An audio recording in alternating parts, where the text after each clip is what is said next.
caution and recommend closure. You can just vote on these, of course, as a group. A motion that we accept the recommendation on the complaint reports. So moved. Is there a second? All in favor say aye. Aye. All opposed? Motion carries. Do we have any public comments at this point? I don't see anybody here. Okay. We'll move on then to professional society reports. Casey? I know. Good morning. I'm Casey Anderson. I'm the Executive Director of the American Council of Engineering Companies of Tennessee and the Tennessee Society of Professional Engineers. Ashley Cates with AIA, and I decided yesterday that Nathan should give our report because he's always so much more eloquent than we are, but apparently that's not going to happen. I only have a couple of things. First, I want to thank Kathy Ware for writing a really great article for the ACEC newsletter on her experience as a new board member. That should hit your mailboxes perhaps today or tomorrow, so be sure and take a look at that. She did a great job with it. They at the last at the board retreat, we had also discussed the possibility of Robert Campbell maybe writing something about frequent ethics. How do we talk to engineers about the frequent ethics violations and the things that come up? And they are absolutely interested in looking at that if y'all would like to approve that today.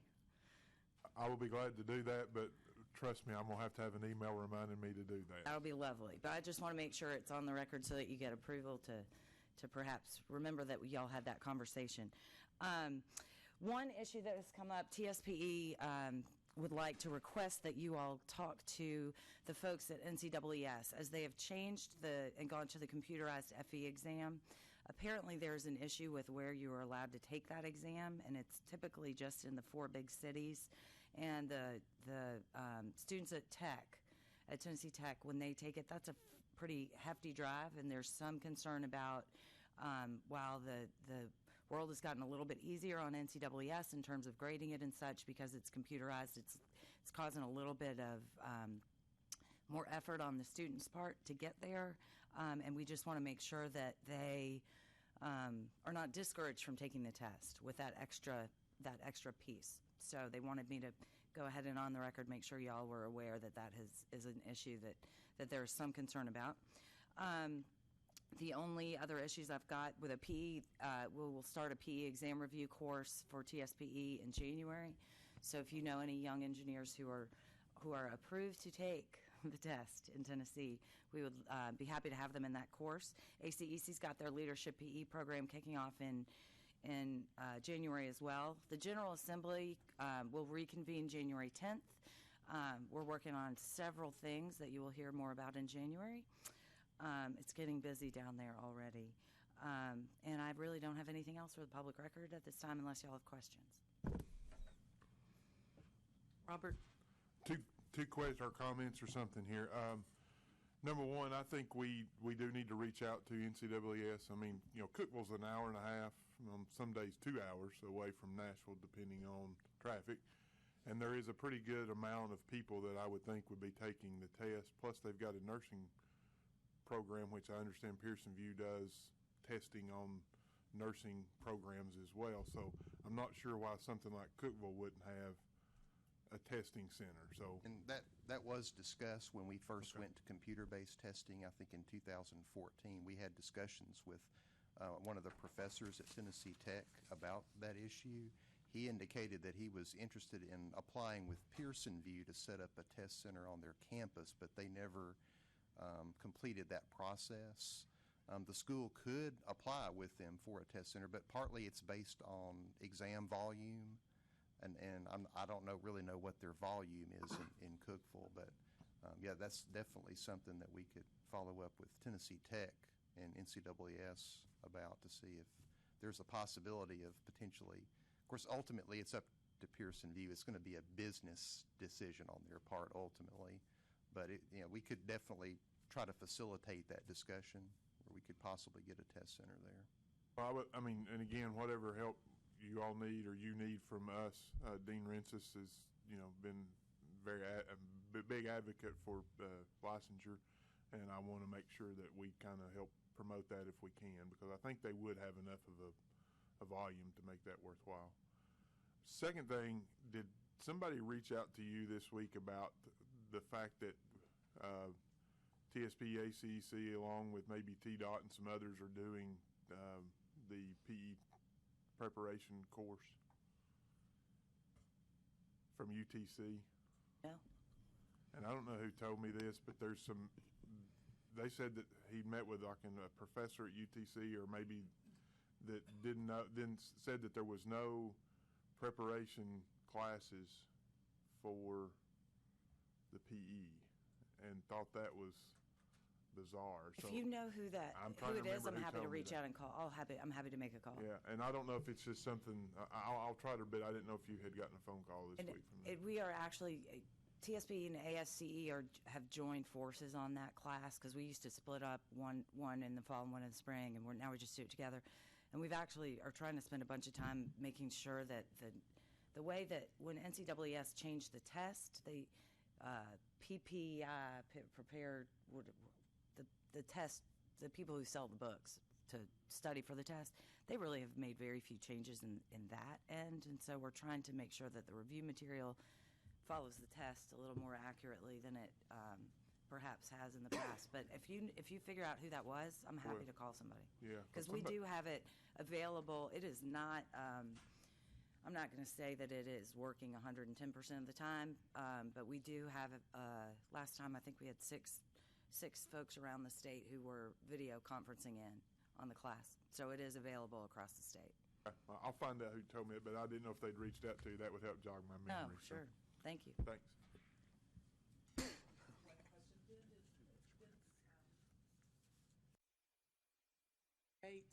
The opinion that we got a couple of weeks ago. Yes, did Casey get a copy of that? No, ma'am, that's a legal work product for the board, which is outside of that. That may be something we want to make sure that, I didn't know if you were going to talk about that. Yeah, we were going to talk about that if you'd like to. If you would like to waive the attorney-client privilege with regard to that, then you, as a board, may do so. No, I just wanted to make sure that that was something that we got Casey in the loop on, if appropriate. And I've got a meeting with a legislator at 10:30. So if I'm not here when that happens, if there is something that y'all decide to share with me, if you can make sure you do it legally on the record before, that part would be lovely. Thank you very much. Thank you, Casey. Don? Morning. For the record, I'm Don Baltimore, General Counsel and Lobbyist for the Tennessee Interior Design Education and Advocacy. And my report will be short. We're just pondering still the results of the elections and seeing who is going to head what committees in the General Assembly, which will be important to all of us. And our organization is getting started on a program or grants and awards to give to deserving interior design students. The money, we'll call it awards, grants, scholarship, to take the National Council for Interior Design qualifications, which is, of course, one of the requirements to be a registered interior designer. So, and other than that, we've been fairly quiet. We've had a state convention for American Society of Interior Designers, and then local associations, IIDA, ASID, and have been meeting across the state, and Tennessee IDEA has been meeting with them. So that's, if there are no questions, that's all I have today. Thank you. Thank you, Don. Ashley, would you like to give a report this morning, or are you?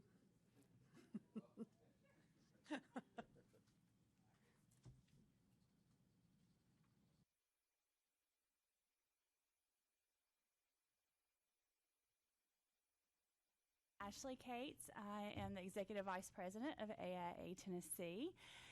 And let's see, since we last saw each other, I think that was in October, I believe, we are just gearing up, looking at things for 2017 in our planning. Right now, we do not have any legislation that we are introducing the board. We are looking at Historic Rehabilitation Tax Credit Act that we're probably going to be part of a coalition for. And other than that, I can't think of anything else. We're going to have our Day on the Hill on March 1st. So I think that's it for now. Probably be more in the next board meeting we have. Chris, did you have anything you wanted to bring before the board? Okay, thank you. All right, at this time, we'll move on to the legal case report. Ben? Good morning, everyone. We have, forgive my voice, I'm overcoming a cold. We only have 2 cases on the legal report for this month. The first case, 2016070911, on or about November 30th, 2016, board staff opened a complaint against the respondent for practicing on an expired registration. Respondent's registration expired on July 31st, 2015. On October 11th, 2016, a respondent realized the registration was expired, drafted a letter of explanation, and sent in the registration affidavit in early November. On November 22nd, 2016, respondent self-reported that the respondent had sealed 7 sets of plans between August 1st, 2015 and April 5th of 2016. Respondent was apologetic and provided the names of the projects respondent sealed while the registration was expired. Respondent's renewal application is currently pending the submission of the required continuing education documents. This particular respondent has no history of prior discipline.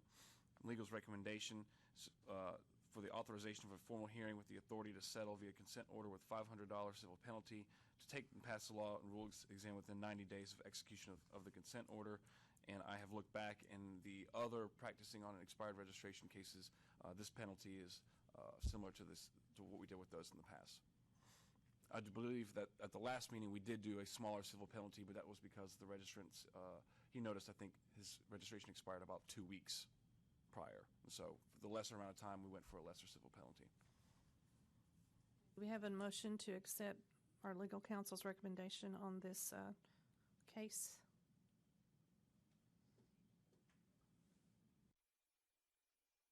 So move. Is there a second? Second. Any discussion? All in favor say aye. Aye. All opposed? Motion carries. The second and final case on the legal report is case number 2016054091. On or about October 25th, 2016, board staff received a complaint against the respondent for possible practice outside an area or areas of competence. The complainant filed a complaint against the respondent for possible misconduct in the respondent's firm's demolition of an old school gym. As part of the demolition of the gym, some adjacent bathrooms were to be preserved. During the demolition by the contractors, a wall fell onto the bathrooms and rendered them unsalvageable. The complainant filed this complaint alleging the respondent's plan for the contractor's demolition of the gym was somehow below the requisite standard of care. The respondent sent in an abundance of supporting materials, including many photos and videos of the work site, the project manual, an asbestos report and clearance letter, etc. The complainant never submitted any materials supporting the allegations or in response to the materials submitted by the respondent. The complaint and respondent's materials were sent to Mr. Wagster for review. Based on his review, Mr. Wagster's professional opinion is that the respondent did not perform any work beyond the respondent's area of expertise and competence, and that no misconduct in relation to the work was found. This respondent does have a prior disciplinary action by the board. In 2009, this respondent was disciplined by the board for possible practice outside of areas of competence. The board at that time authorized a $1,000 civil penalty as discipline. Legal's recommendation based upon the review and legal's assessment of the evidence is to close the complaint without discipline. And y'all hear a motion to accept the recommendation of legal counsel? So moved. Is there a second? Second. Any discussion? I would like to say that, for the record, I need to recuse myself from the vote. Frank, any other discussion? There being no further discussion, all in favor say aye. Aye. Any opposed? Motion carries. Thank you, Ben. Thank you. All right, John, Director's Report. On the next page on your iPads, page 43, you have financial data, which I'll be referring to in a moment, but you can be getting to that location. Before that, just want to report on a few items. National Council meetings, Rick Thompson and I attended the NCARB Member Board Chairs, Member Board Executive Summit in Columbus, Ohio on October 28th and 29th, and we discussed that briefly in the Architect Committee meeting preceding this meeting. Susan Ballard and I attended the CIDQ annual meeting in Fort Lauderdale, Florida on November 11th and 12th, and we'll report on that later on the agenda. And the NCEES Board President's Assembly is scheduled for February 3rd and 4th, 2017 in Atlanta, Georgia, and Laura Reinbold and I plan to attend that meeting. As far as outreach, Philip Lim served as a board observer during UT Martin's ABET accreditation visit on October 23rd through the 25th. And he and I also spoke at Lipscomb University to their senior engineering design class on November the 10th. And am also pleased to report that we now have a Memorandum of Understanding in place with the Japan PEFE Examiners Council, JPEC. We've been working on that agreement for some time. So it was signed by both parties last month, so it's now in effect. Although no one's applied under that agreement, but it is in place.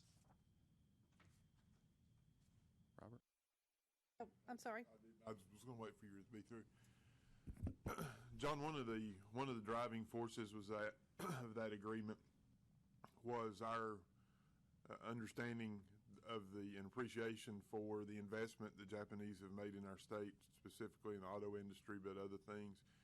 Is there an opportunity for a press release, or is it inappropriate or something just to say, we wanted to take this time to do our part in, economic development for the state of Tennessee and appreciation for I don't know how to word all that. I don't know exactly what is appropriate. But I think that's, we want to show that we're trying to make sure they feel at home as part of the engineering community anyway. And so I just wonder if we don't need to do that, run that maybe up the ladder and see what the best way to do it is. Yeah, I was actually going to work on a media release. I'm sorry, okay. With our communications director in the department. Okay.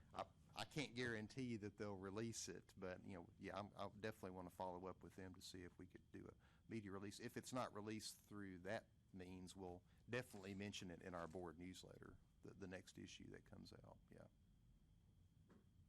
A few other items, administrative issues. We are proceeding with developing online applications. The Commenty applications are currently working well, and they're on our website, as well as the interior designer initial application and engineer intern applications. Those are all, we've got links on our website. They seem to be working well. We're still working on some issues with the exam applications and the reapplications. Still a few problems with those. They are actually, except for the engineer exam, they're all online, but we don't have the links posted yet because we're still having some issues with those. Hopefully we'll get that resolved soon. We're also working on putting our duplicate certificate transactions online as well, where anyone can go out there and request either a duplicate license, the smaller license with a wallet card, through the online system. Instead of contacting us, they can just do it directly through the core system, as we call it. And they'll also be able to request a duplicate wall certificate as well. We don't get many of those, but we get several of those a year. There's, of course, a fee for that. They'll be able to go online and pay the fee and do that request through that system as well. So eventually our goal is to have all of our transactions, at least the ones that require fees, online. So I think that'll be a great service to everyone. And also we automated our online renewals last month. Previously, the way it was originally set up in 2006, every renewal had to have a staff review. Somebody had to look at it and issue it before it would go out, even if all the questions were answered in the correct manner, that they had completed their continuing ed, they hadn't been disciplined or convicted of a felony, etc. Somebody still had to touch it. Now, as long as those questions are answered as prescribed, and they pay the fee, of course, the license will just issue automatically. So that's saving the staff some time, of course. We're not having to touch every single renewal. If there's a problem, of course, it's flagged, and we have to touch it at that point. If they don't have their continuing education or something, we still have to obviously follow up with those. But otherwise, they're issued automatically. So that's going to allow us to reassign some staff duties to help us be a little more efficient processing applications to try to accelerate that process in some cases. Let's see, everybody's had their photo ID, right, for the parking garage pass. I think hopefully the next meeting, not sure exactly when it's going to happen, but the next meeting, you'll need that, to, of course, to get into the garage. Just want to reiterate that. So you'll scan it to get inside. Because by February, they should have the gates operating, I would anticipate. Everybody's received the draft of the newsletter I sent out, so. Oh, I'm sorry, John, Kathy? regarding the photo ID, is that something you scan as you walk in the building, or is that just for the parking garage? Or? What I've been told, I thought it was to get into the building as well, but what I found out during Mr. Tibbs' orientation this week, it's really only for the parking garage. So I think you will still have to sign in when you enter the building for meetings or to go to our office or whatever. Yeah, that's my understanding at present. That's for the parking pass, right. The newsletter I mentioned, it's still being reviewed within the department. Hopefully, my plan is it's going to go out very soon this month. Also, proposed rules that were approved by the board in February have been filed with the Secretary of State, and they are scheduled to take effect on January 26th of next year. And those proposed rules will be presented to the Joint Government Operations Rule Review Committee next week on December 14th. So Benjamin and I will likely be attending that meeting to present those rules, I would anticipate. It's possible we may not have to go, but more than likely we will. So we'll be presenting those to the committee. And just a brief legislative update, I mentioned this to the Engineer Committee yesterday. I have received a follow-up call from Senator Brian Kelsey's office regarding the reintroduction of the master's degree bill for the engineers, where those holding a master's degree in engineering would qualify for PE registration in Tennessee.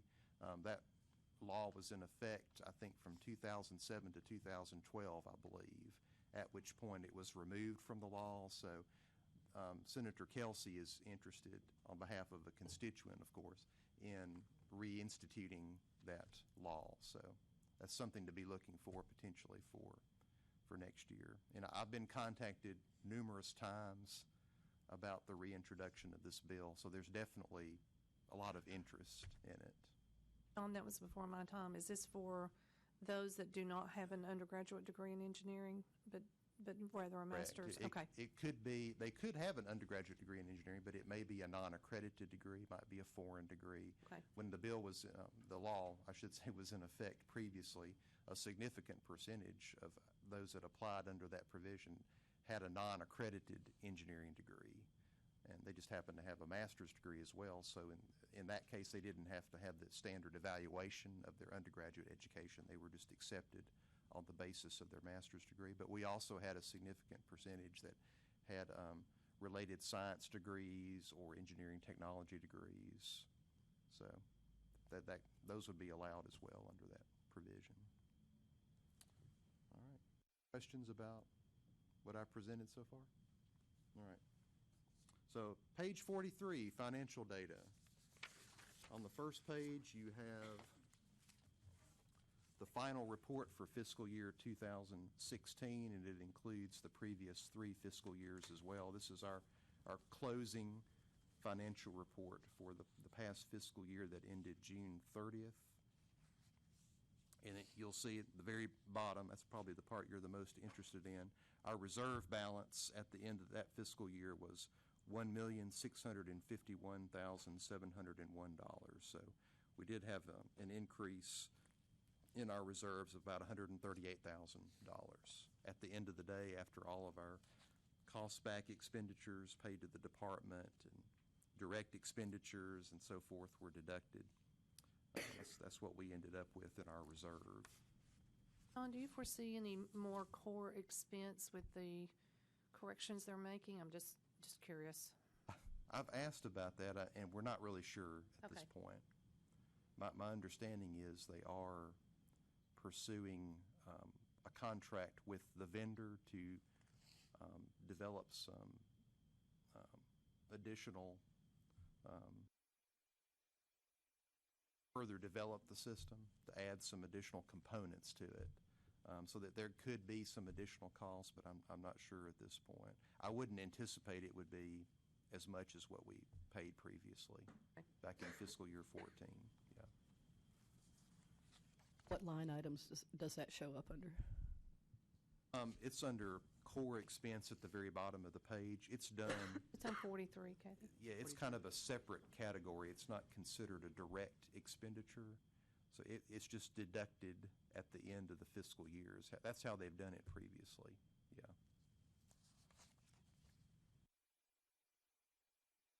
Got that? Right, and behind that page, on page 44, you have a summary of the first quarter revenue and expenses for fiscal year 2017, our current fiscal year.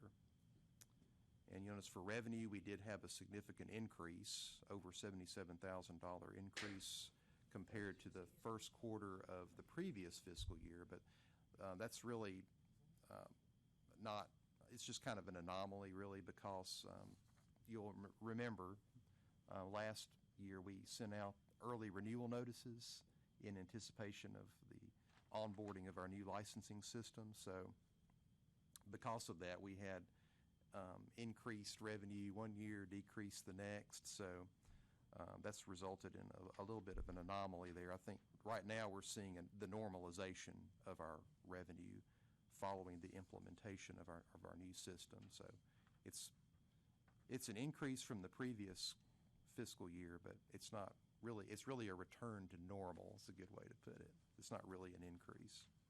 Expenses remain very consistent. They decreased $556, so not much change there.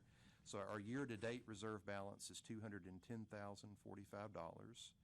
And, of course, I mentioned already the accumulated reserve at the end of last fiscal year was about $1.6 million.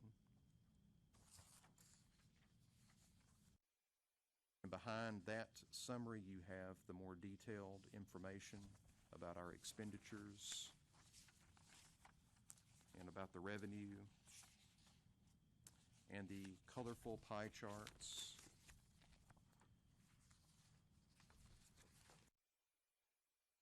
Really it for financial information. Y'all have any questions about that? No? And then you have a snapshot of our open complaints. This is from last month. It's a little definitely outdated at this point. We've closed some since then, but page 54, these are our open complaints as of November 28th. At that time, we had 16 open complaints, all of which had some type of clock-stopping action. And for those who are new, that means that something has stopped the clock. It's been presented to the board. We've issued a consent order. It's been authorized for a formal hearing, something of that nature. And that stops the clock. Our department's goal is to stop the clock on all complaints within 180 days from the time the complaint is opened. We want it presented and some clock-stopping action to take place before that. And our percent on time in the last 18 months was 96.36%. It's actually gone up a little bit this month. The latest figures I got, I think right now it's 96.55%.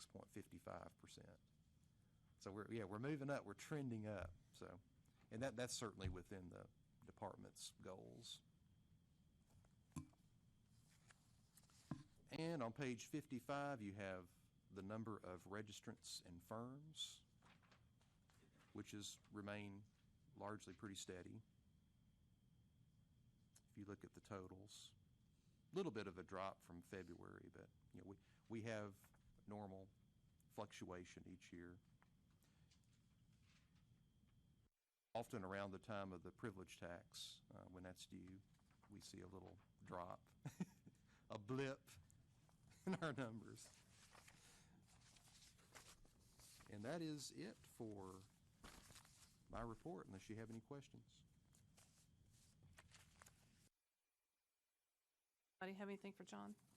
Question, I've just noticed this. On interior designers, number of registrants and firms, why is the percent from out of state so much smaller than the other disciplines? Not required to be registered. So those that work within are just above and beyond. That's because of education Right. and, okay. They may be registered in their state, but, well, they can be registered here if they want to. It's not a requirement. Right, So, right, right. but it looks good on their resume if they have, multiple state registrations, so, but it's not a requirement, so. We would love to have more. So, Yeah, just curious. any other questions? Okay, let's move on to the engineering report. Ms. Laura? Thank you, Madam Chair. Mr. Cothran touched on several of the things that we discussed yesterday. It's kind of a light day, but I do have a couple of additions of things that we either made decisions on, I guess. One is that the fundamentals of engineering exam waiver, we decided to kind of take that off our agenda. We had been asked to look at that, whether we would remove the waiver of the FE exam, allowance of the waiver of FE exam, and decided that we did not want. That's kind of a double negative. So in essence, that opportunity would still be available to be able to waive the FE exam part based on 12 years or more of experience. So that we were taking that off, but we would still monitor that, what other states are doing, excuse me, what NCAAS is looking at. So we'll still monitor that, but not actively discuss and look at doing that. We talked about, one of the important things we talked about was when we review applicants, oftentimes the conversation that we have around especially foreign degrees, turns to general education requirements, and there's some leeway to the board, the engineering committee, as to how we approach that. It's up to the discretion, and so we've got Mr. Campbell and Mr. King looking at that policy and making sure that we're being as consistent as possible and appropriate in how we look at those going forward. So because it's always a question we have, and so we're gonna revisit that policy and make sure we're doing everything we can to be consistent in that. Lastly, we had deferred from last meeting the recommendation from the state that we not travel to the NCAAS Southern Zone meeting in the Virgin Islands, and we, as a committee, have encouraged that conversation to continue.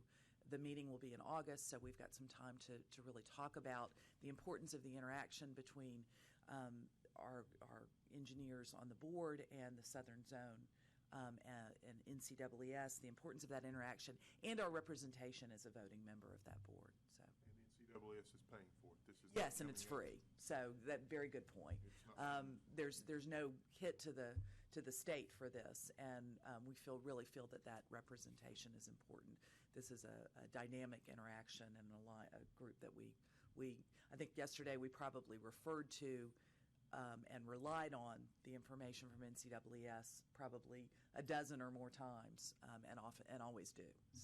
So we felt that was important. Laura, just as a follow-up on that, I did discuss it further with the assistant commissioner yesterday following the committee meetings, and he definitely is willing to discuss that Right. further. So Right. I think we had mentioned maybe you and he could maybe link up sometime in January perhaps. Yeah, he's definitely receptive to that. That would be great. That would be great. I think it's important that we continue to have the interaction we see at the annual meetings. That makes a difference to our registrants and our applicants.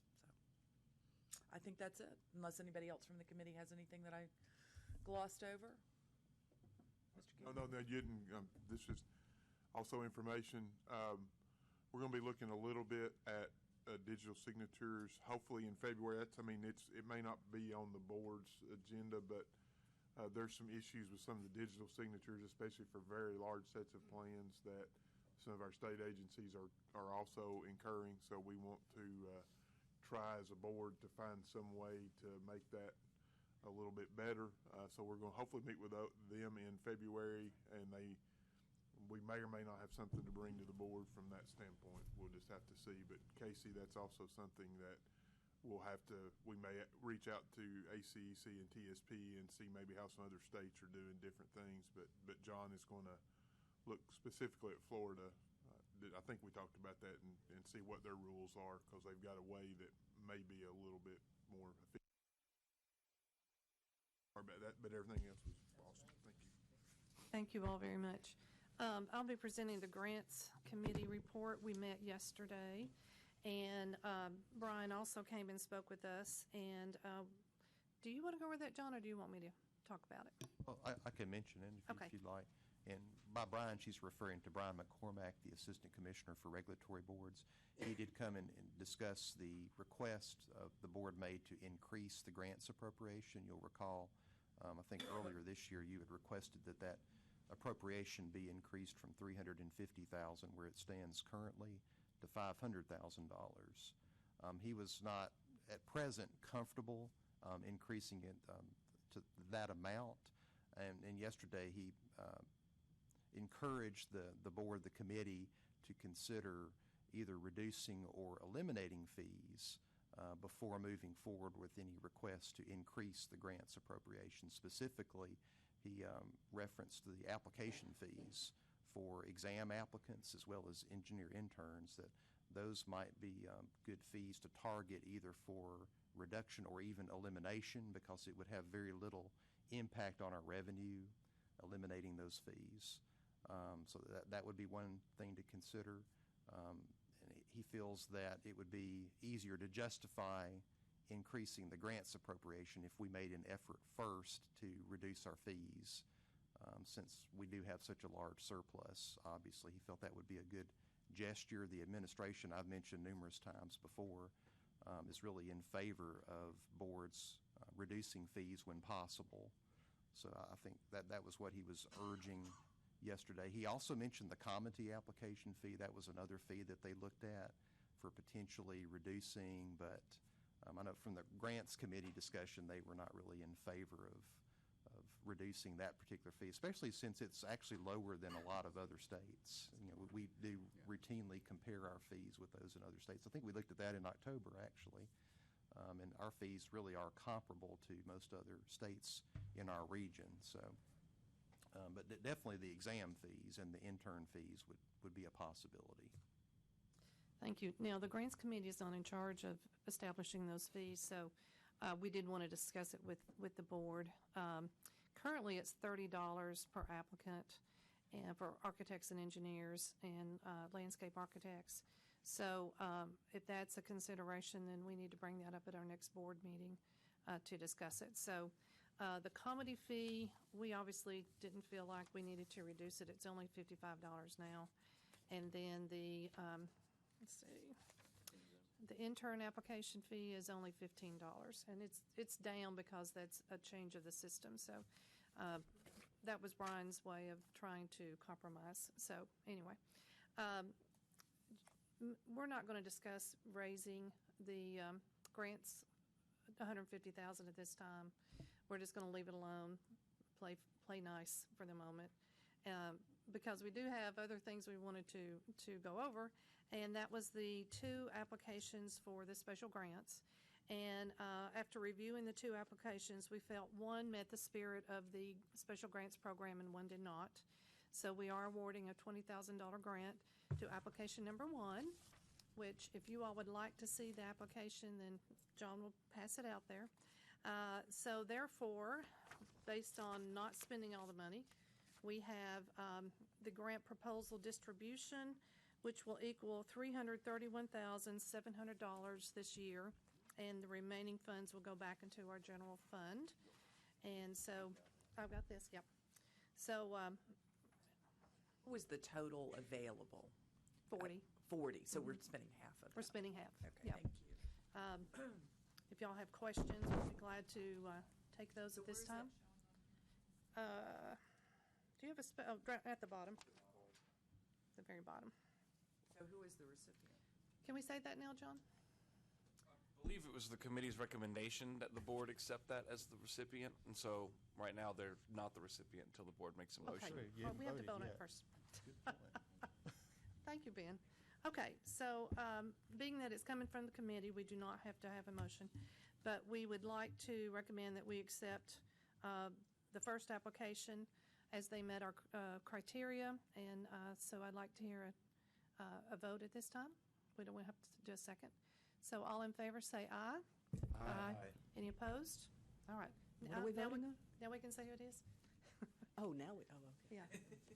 So, the University of Chattanooga, or excuse me, I can't talk today.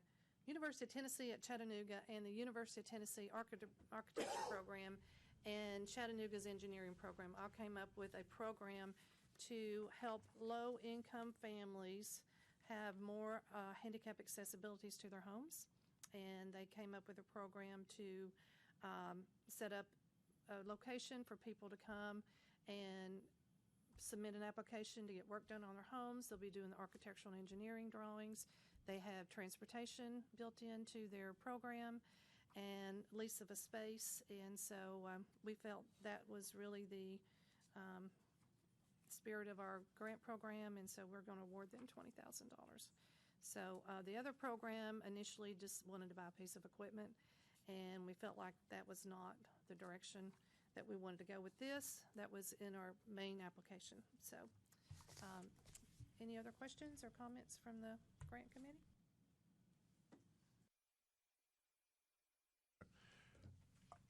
Getting back to your, the assistant commissioner, I think I got his title right?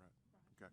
I think we ought to take the looking at reducing fees back to the finance committee. I think that's the appropriate vehicle for analyzing what fees reduction or elimination would do to budget before we move forward in looking at possible further grants and those kind of things, and make sure that they have a chance to review that and come back to the board with a recommendation one way or the other. That's the purpose of that committee. I think that's a great project, and I appreciate that part of it. I don't, and this is just Robert coming out of left field a little bit, but it seems like there are a lot of projects out there that potentially have that interaction between our board members and helping their communities and doing things that are positive for the communities. And I don't know how we do this exactly, but encourage those things.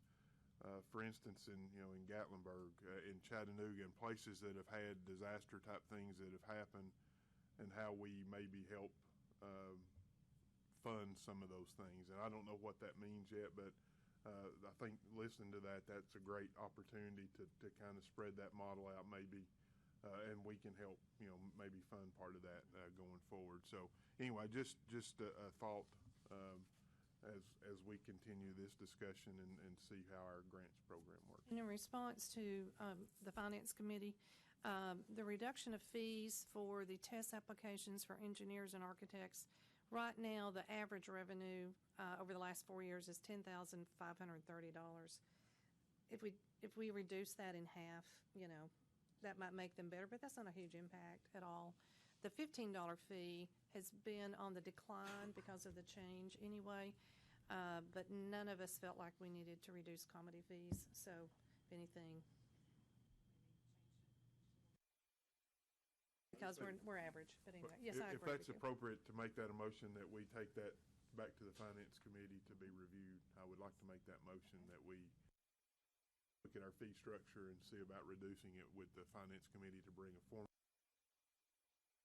Hearing what Robert has brought before the board, do I hear a second? Second. Okay, all in favor say aye. Aye. Like sign. Okay, motion carries. Thank you, Robert. Mr. Lim? Hey, Robert, thanks for volunteering the Finance Committee to do work. You always give me work to do. But from the finance standpoint, I want to say this, and I said this in front of Commissioner McCormick, that reducing those fees really a very small impact. What I'm always worried about, and this is personally, nothing professional, when you lower a fee and then when things get tight, you try to raise the fee. People always remember the nickel you took from them. The people never thank you for the dollar you discount to their bill. So with that said, my thought process is that actually Robert had cued in something pretty good. This is a time where we as a profession perhaps could step up to the plate and help what's going on in East Tennessee. And we may not be able to do it, getting our money. Perhaps, Ben, you can give us an avenue, advise us how we can perhaps go to the governor office and say, some of our surplus, we might want to set up some kind of disaster fund for these people. I'm just thinking out loud. So our number one goal that we always have thought about is that we want to have enough reserve, but not to the point where we get so much money in our bank. And one of the things this grant committee has got started was that the fact that for years we could not touch those money because the money has always gone into the general fund.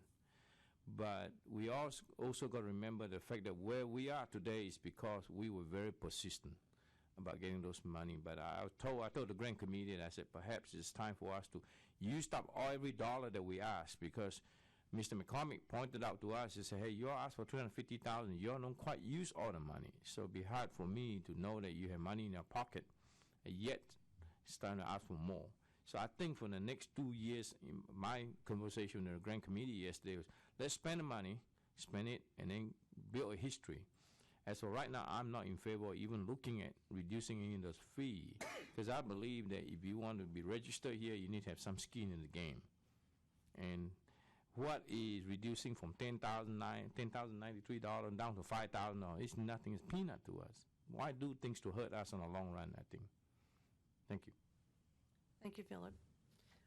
One of the things that I think we need to take an opportunity to educate Mr. McCormick, I'm sorry, Kathy, I'll get you, is that he needs to understand that our charge is the health, safety, and welfare of the public. He doesn't feel like it's our job to educate or give money to the schools.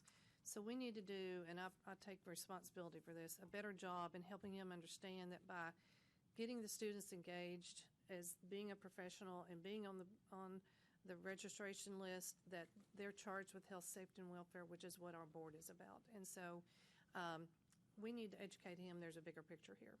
And so having dealt with the fires, I'm sure Robert has too, with clients that had gone on last week, I just quite frankly didn't get all my emails read. So I wasn't prepared enough for him, and I do apologize. But I think if we can educate them why we're here and what we're doing, that it does involve the students and education, it is a bigger picture. It's not just handing out money. It's a bigger picture. So, Kathy.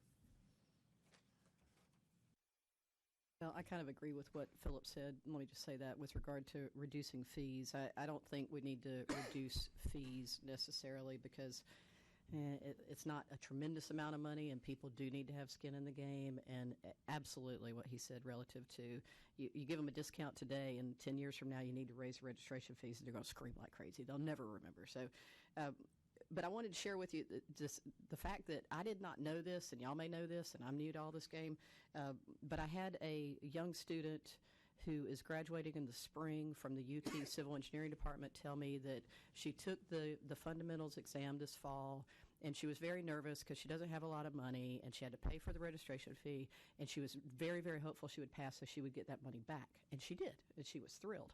And so I thought to myself, well, don't they all? And so is it not true? They don't all, like the mechanical engineering department apparently in UT does not reimburse if you pass them. Is that correct? Is it optional at every institution in the state? Mm-hmm. And even within that institution, it's optional within the departments? Well, if we want to encourage registration, I think that's a place that we might want to look if we need to spend money. If we're trying to encourage registration and professional involvement, that might be one of the ways we want to look at it. Is that a place that we want to spend money to encourage? I don't know if y'all have done that before, but just to answer your question, each of the schools are encouraged to use a portion of their funds for the examination to help supplement, or in some cases, some schools pay for it if they pass it. But it's their discretion. And so many of the schools have used it for equipment that it's not typical that they use it to pay the fees. And so that's definitely the case in interior design. Now that the exam has changed again and they can take part of it while they're in school, then that's one of my pushes to get people to use some of these funds for that.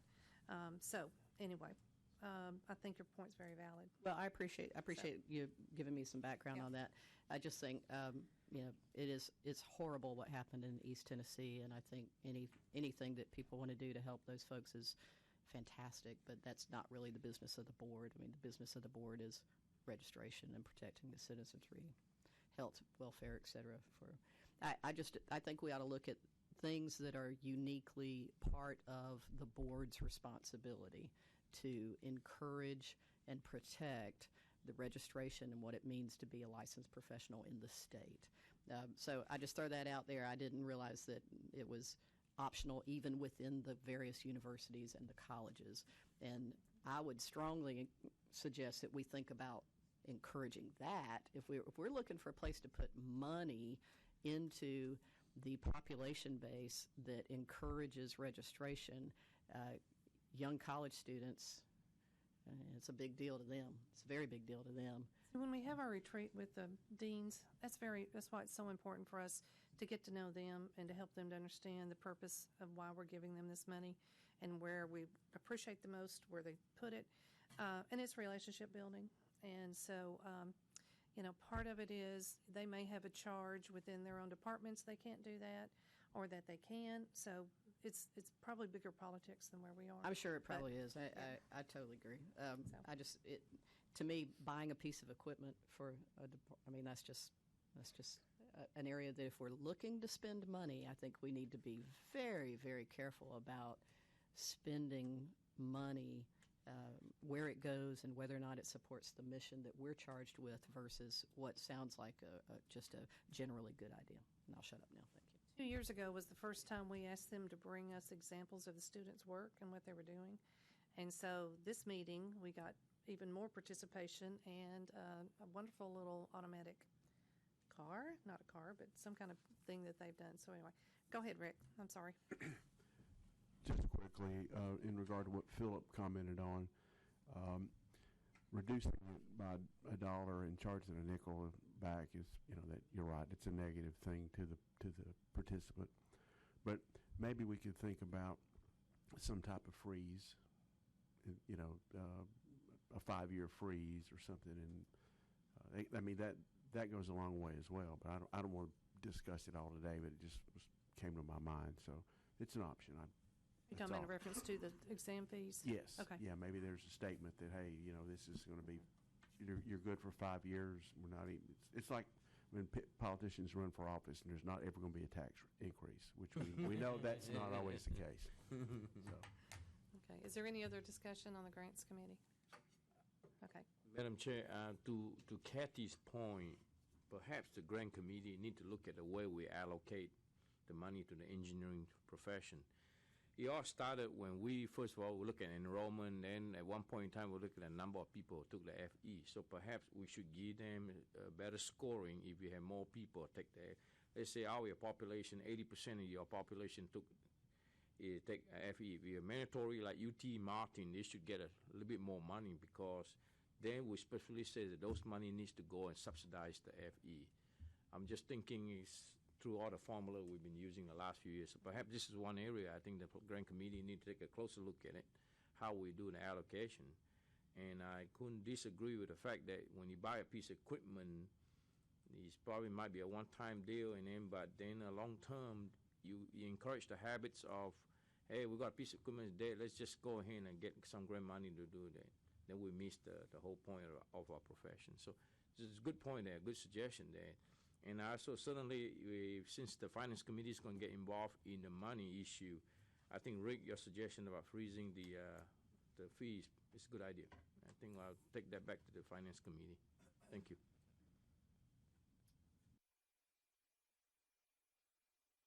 Is there any other discussion? Okay. Rick, I'll turn it over to you for the Architect Committee report.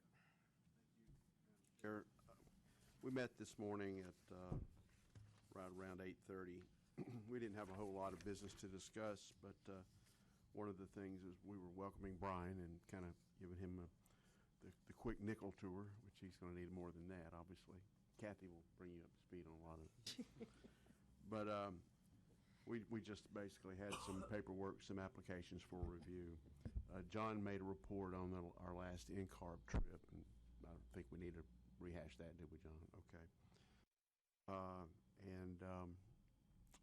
Was there anything else, Frank? Wasn't there another topic we discussed? Yeah, we didn't really vote on anything. It was just really more to get to know Brian. So That's all I've got, Madam Chair. Thank you. Unfinished business, John? Besides the fact Hal has come in? Yes, Hal's here. Well, we can wait and do his, okay. We'll make Hal wait. Action items from the last meeting. That's on page 56. And we have a lot to go over because we always have a lot of action items after the retreat, most of which are for me. So I'll go through my items. Okay. First item, inviting a representative of the Association of Energy Engineers to attend an engineer committee meeting to discuss the certifications they offer. This has been on our list for some time because I've been contacting them and not getting a response. So most recently, I contacted the executive director of the National Association of Energy Engineers in Atlanta. So I'm hoping that that will generate some interest on their part in attending an engineer committee meeting for that discussion. So I'll be updating you further on that. The reference manual still being reviewed. The last I heard, it's being reviewed still by the Fire Prevention Division, reviewing the latest revisions that were made. So that's still pending. As far as the next one, researching the history of the design competitions, RFPs, RFQs policy. I have done some research on that. This was discussed at the last meeting because there was the potential of adding that policy to the rules, and you all were not comfortable doing that until we did some additional research. So I did look at which jurisdiction, well, first of all, kind of where it came from, and then which jurisdictions allow this, have a similar provision. The policy actually came from the NCARB model law, so it originated with the Architect Committee back in, I think, 2006. There is a provision in the NCARB model law that requires that the person hold a current and valid registration in another jurisdiction, hold an NCARB certificate, notify the board of their activity in the state, and provide a statement of intent that they will apply for registration if selected for a design competition or RFP, RFQ.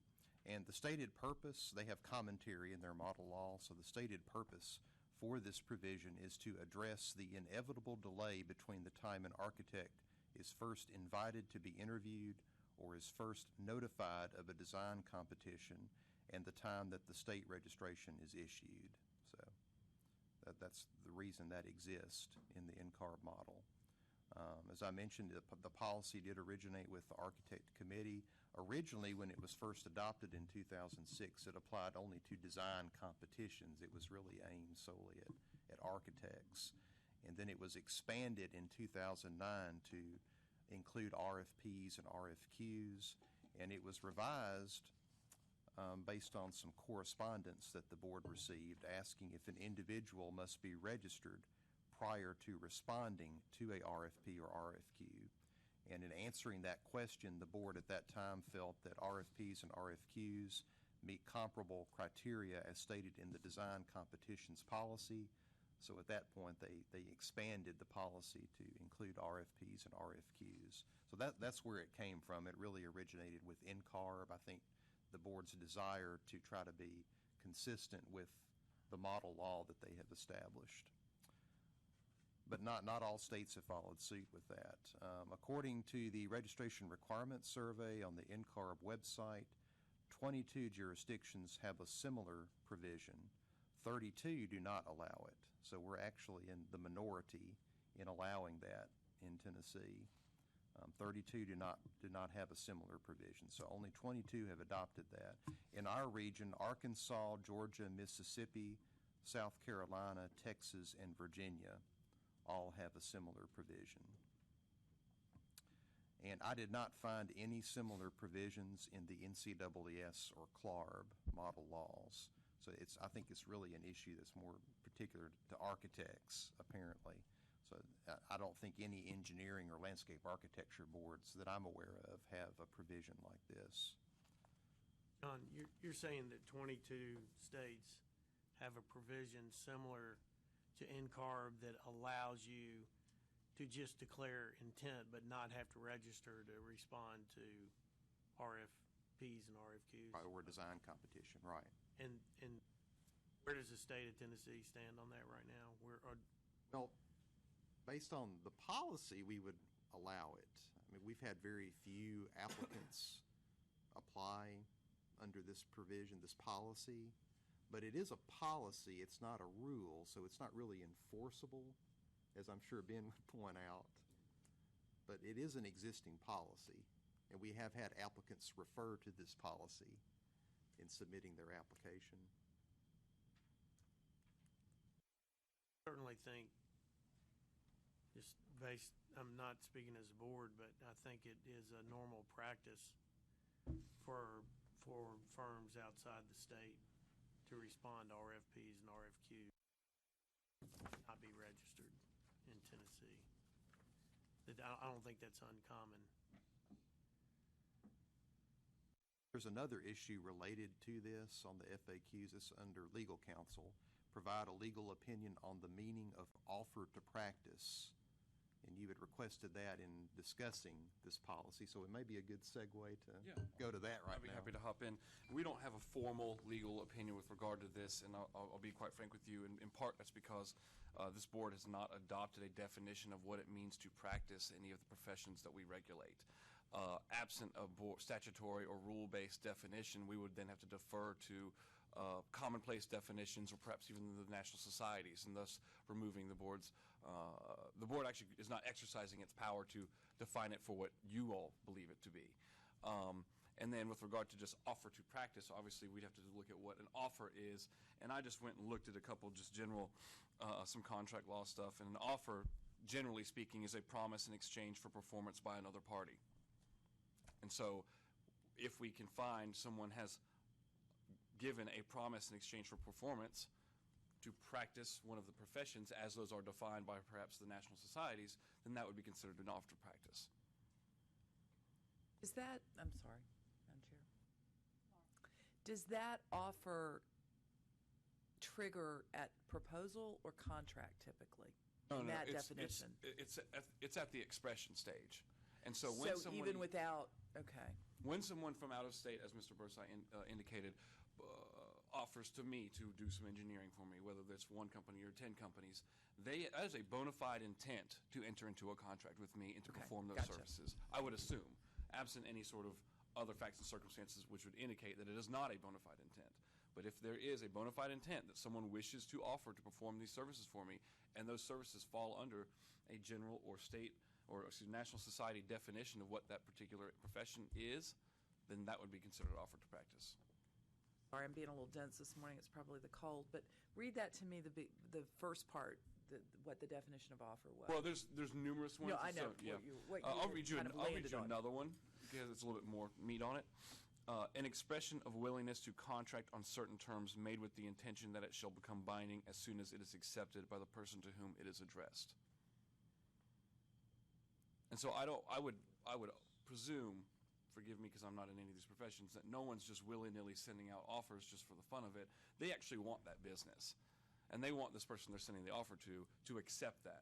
And once that's accepted, then depending upon the form of acceptance, that's a binding contract. And that offer is an offer to practice that particular service.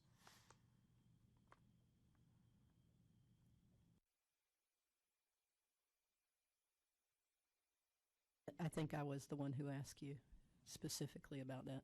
So it seems to me then, and I'm asking for your interpretation of what you've just shared with us, that a reasonable person would draw the conclusion that the submittal of a document as a proposal or a set of qualifications to a request for proposal or a request for qualifications would meet the definition of offer to practice. Yeah. And therefore, under the current, if it ever went to court today, as we stand, it would be a violation.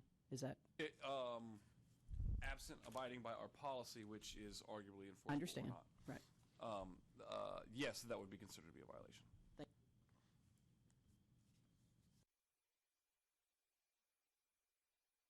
Want me to move on to the Yeah, let's move next on. items? Okay. And certainly, we can discuss that further when we get to potential rule changes, certainly, if you desire to. We've already touched on this, researching how many jurisdictions have an exemption from the FE exam. That was discussed in the engineer committee yesterday, and we found out that actually a majority of jurisdictions do have a waiver provision. So that's, I think, part of the reasoning why the committee decided not really to move forward with trying to eliminate that provision. And I did submit the letter of undertaking with respect to the mutual recognition arrangement with Australia and New Zealand to NCARB for the architects. So we are now an official signatory to that. I haven't looked it up recently to find out how many states have signed on to that. I know a majority of member boards have to sign on to it before the end of the year for it to take effect. And I'm not sure where they stand with that, but there's always the possibility that there may not be enough signatories for it to take effect. So we'll just have to, well, I'm sure we'll be hearing more from NCARB about that. And I already mentioned that we do have a memo of understanding with the Japanese. That's been signed. And I have invited NCAAS to attend a future board meeting. That was discussed by the Publications Outreach Committee at the last meeting. So I've contacted Jerry Carter, the, what's his title now? Chief Executive Officer of NCAAS. So he's forwarded it on to the president of NCAAS, and they'll appoint someone to attend one of our future meetings.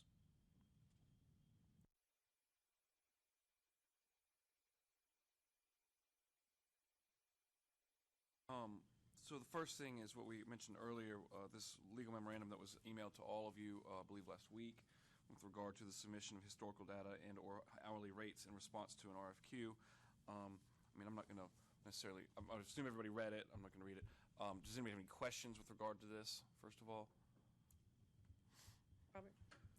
Once we discuss or whatever, is that going into RFQ?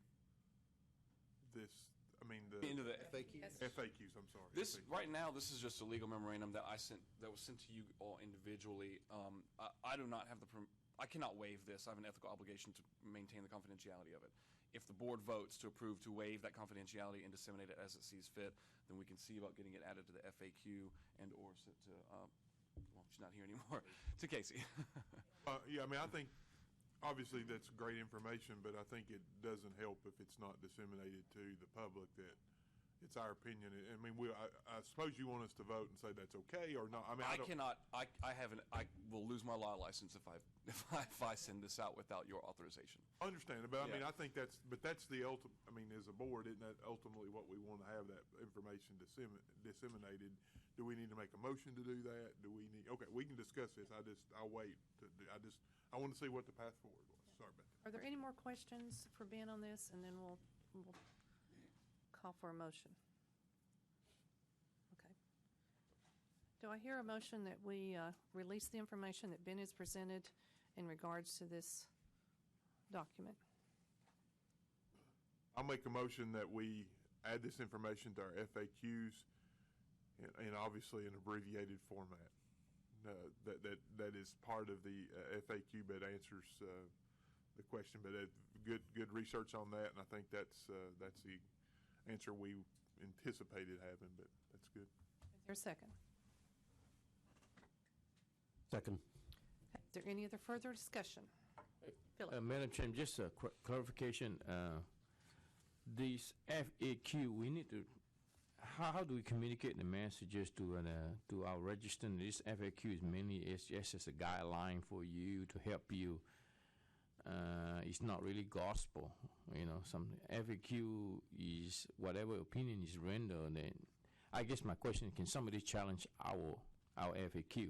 Yes, most certainly, sir. The FAQ, as you said, is eloquently not gospel.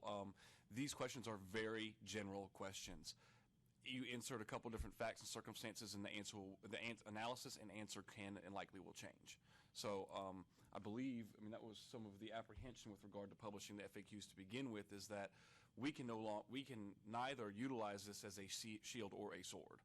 That these are just legal opinions with regard to one specific or very general situation, but You get a certain situation with a particular registrant and particular submission, all of that can go out the window, and in fact, we can't even really technically rely upon it. We've got to do the analysis all over again. Okay, sounds good. Now, would that be like a disclaimer somewhere I think in the document? isn't there a disclaimer? Yeah, I think there is. I believe there's a disclaimer in the In the reference FAQ. manual right now.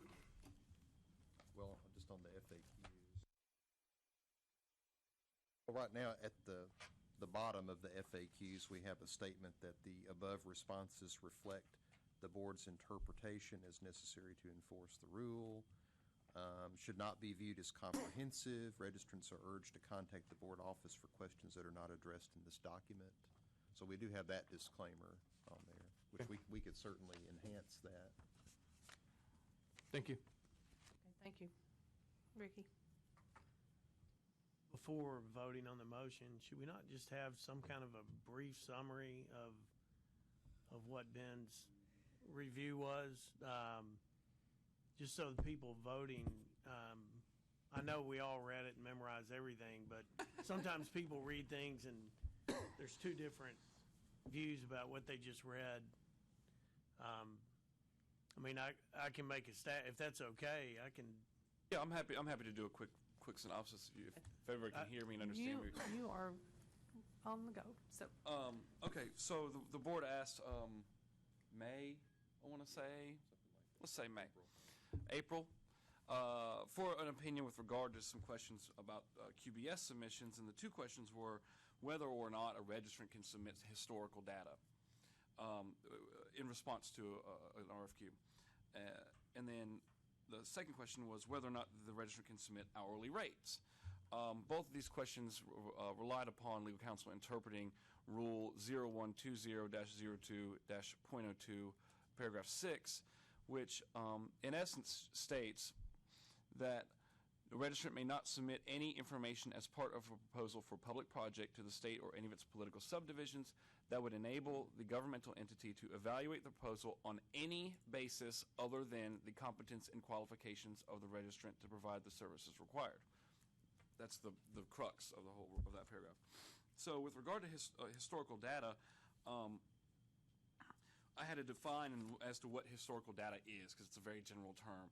And so for the most part, I kind of define it as anything about this particular registrant's work history, educational history, experience history, absent compensation. So I think this makes sense to us. I think if the RFQ is about the building of a gym, you've got somebody who's built 30 gyms, you've got somebody who's built 10 bridges. You would make a pretty quick assumption the person who's done 30 gyms might be more qualified to build this particular gym. However, if someone were to submit, hey, I did this gym for $5 and I did this one for $30, that's going to bleed into that area where they're being evaluated on terms of compensation, and that would not be permitted by this particular rule. So that's the very short version of the first question. The second question was whether or not a registrant can submit hourly rates, and that's as opposed to, I'm imagining, a lump sum. Again, we don't have compensation defined within the rules or statutes, and so therefore an hourly rate is just a lump sum by any other name. Someone can say, hey, these are my hourly rates, and it might take 1,000 hours. Well, 1,000 hours times the hourly rate, and you've got your lump sum. And so that was pretty straightforward as well. are there any other questions? Okay, do I hear a call for the vote?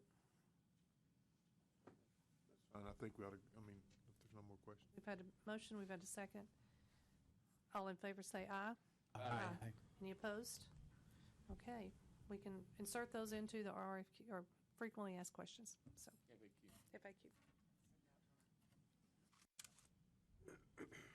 Okay, next we have draft proposed rule changes discussed at the October meeting, and I don't know everybody, but probably Mr. Tibbs, because he wasn't there, will remember that we reviewed some draft rule changes, and the board had some suggestions and some things that they wanted to see to kind of help bring these rules to life.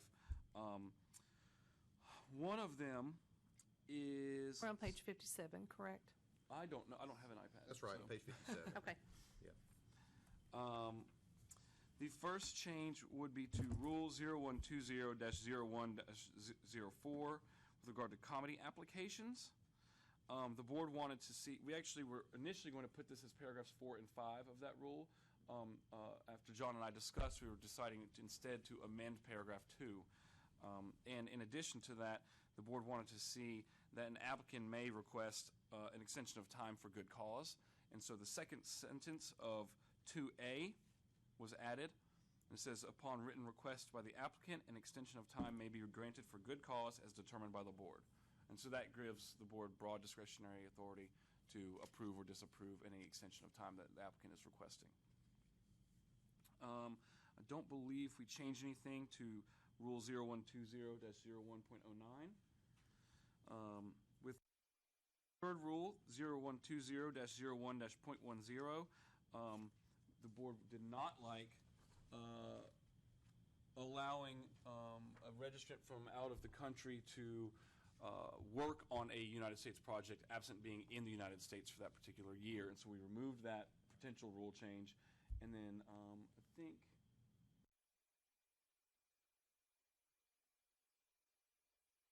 right, and that was in there last time, I think.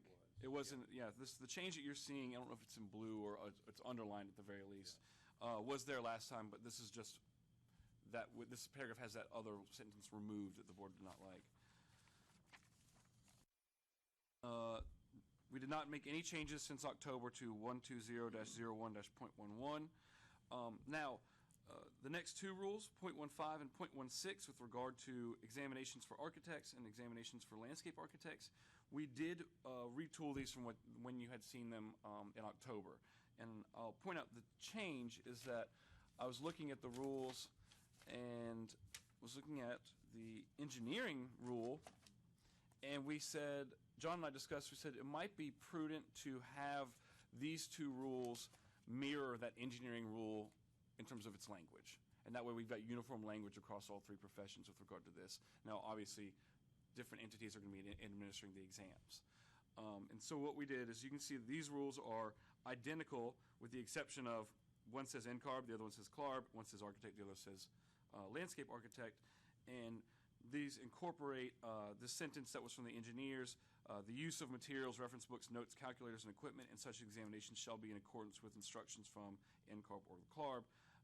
I'm aware that these organizations, at least the architects, it's a computer-based exam. And landscape as well. Right, so they're both computer-based exams, but this will then incorporate their rules about their testing procedures, and I think that's a smart thing to do, especially since it mirrors the engineering examination rule. Let's see. We removed the potential rule which would eliminate the policy regarding the out-of-state registrants offer to practice for design competitions because the board wanted them more information from us, and so that's no longer in this proposal. Let's see. One other change, actually,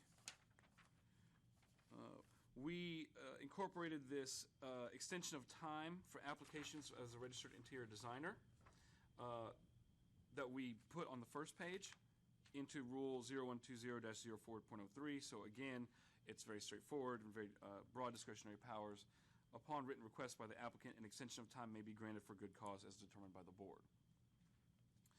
Let's see.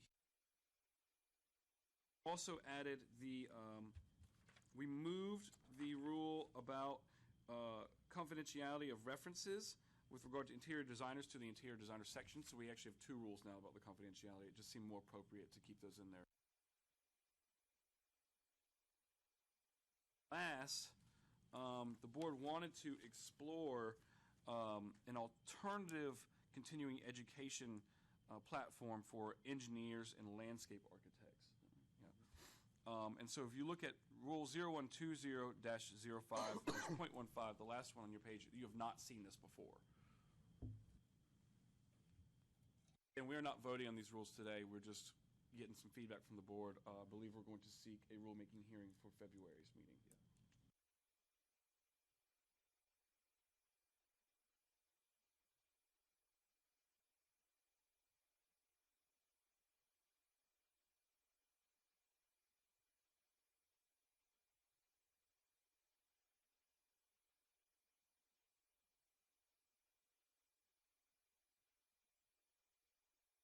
Oh, and just to add, for the continuing education option for engineers and landscape architects, our understanding, based on the discussions in October, was they simply wanted a calendar year option.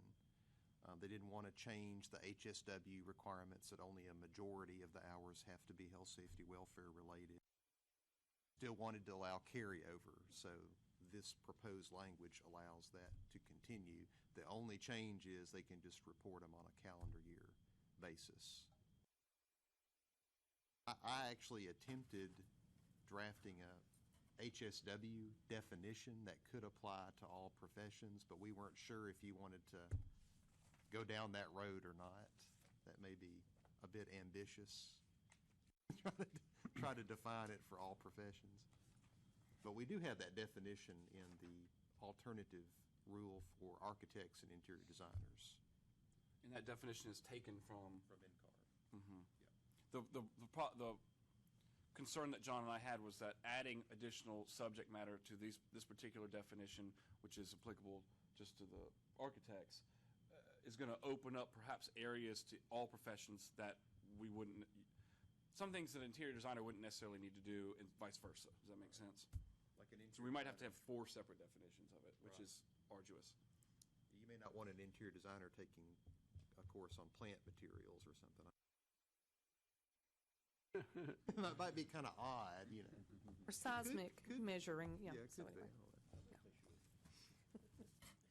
Okay, does that take care of everything, Ben? So is this considered Does a anybody first? have any comments or concerns about Is this any of the considered a changes? first reading? Yeah, we're just going Okay. over it, seeing if the board has any comments or concerns with Okay. regard to and these are showing you that we did the work that you asked us to do from the October meeting. Thank you very much. They'll be presented in a more final form at the February meeting, and I think Okay. at that time is when you would formally vote on them. And I think you have to do an economic impact statement, there's- et cetera. We have a lot And- to read in the record. And I think the desire was for this batch of rules, we would do a rulemaking hearing instead of just filing them as proposed rules. So at a board meeting, we'll actually have, Formal hearing? yeah, Okay. sort of like a hearing, yeah. Public can come and make comments or submit written comments. John, just from the staff time, when the way you all track the carryover in terms of continuing education right now, who's tracking it, you or one of your staff? Well, they have to report carryover when they renew the number of hours, but of course, we don't require them to submit course information or activity information to us. So that's been our concern about carryover for years, the concern of staff, that there's really no way to verify that they're not double dipping for their hours unless you audit them all the way back to when they were first licensed or back to 1998 when we started continuing education. So it's a bit of a quandary how you audit carryover. There's just really no way to guarantee But I mean, they're really carryover. when I review those carryover, I usually get a little bit skeptical in the sense that the purpose of continuing education is to keep you informed, current what's happening.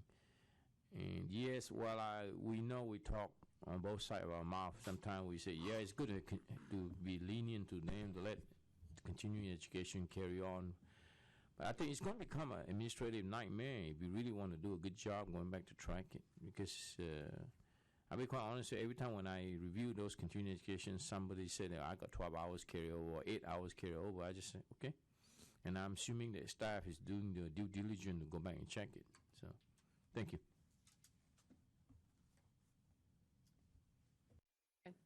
Can we move on to, I'm sorry, Ricky. It's okay. Pardon me. Sorry.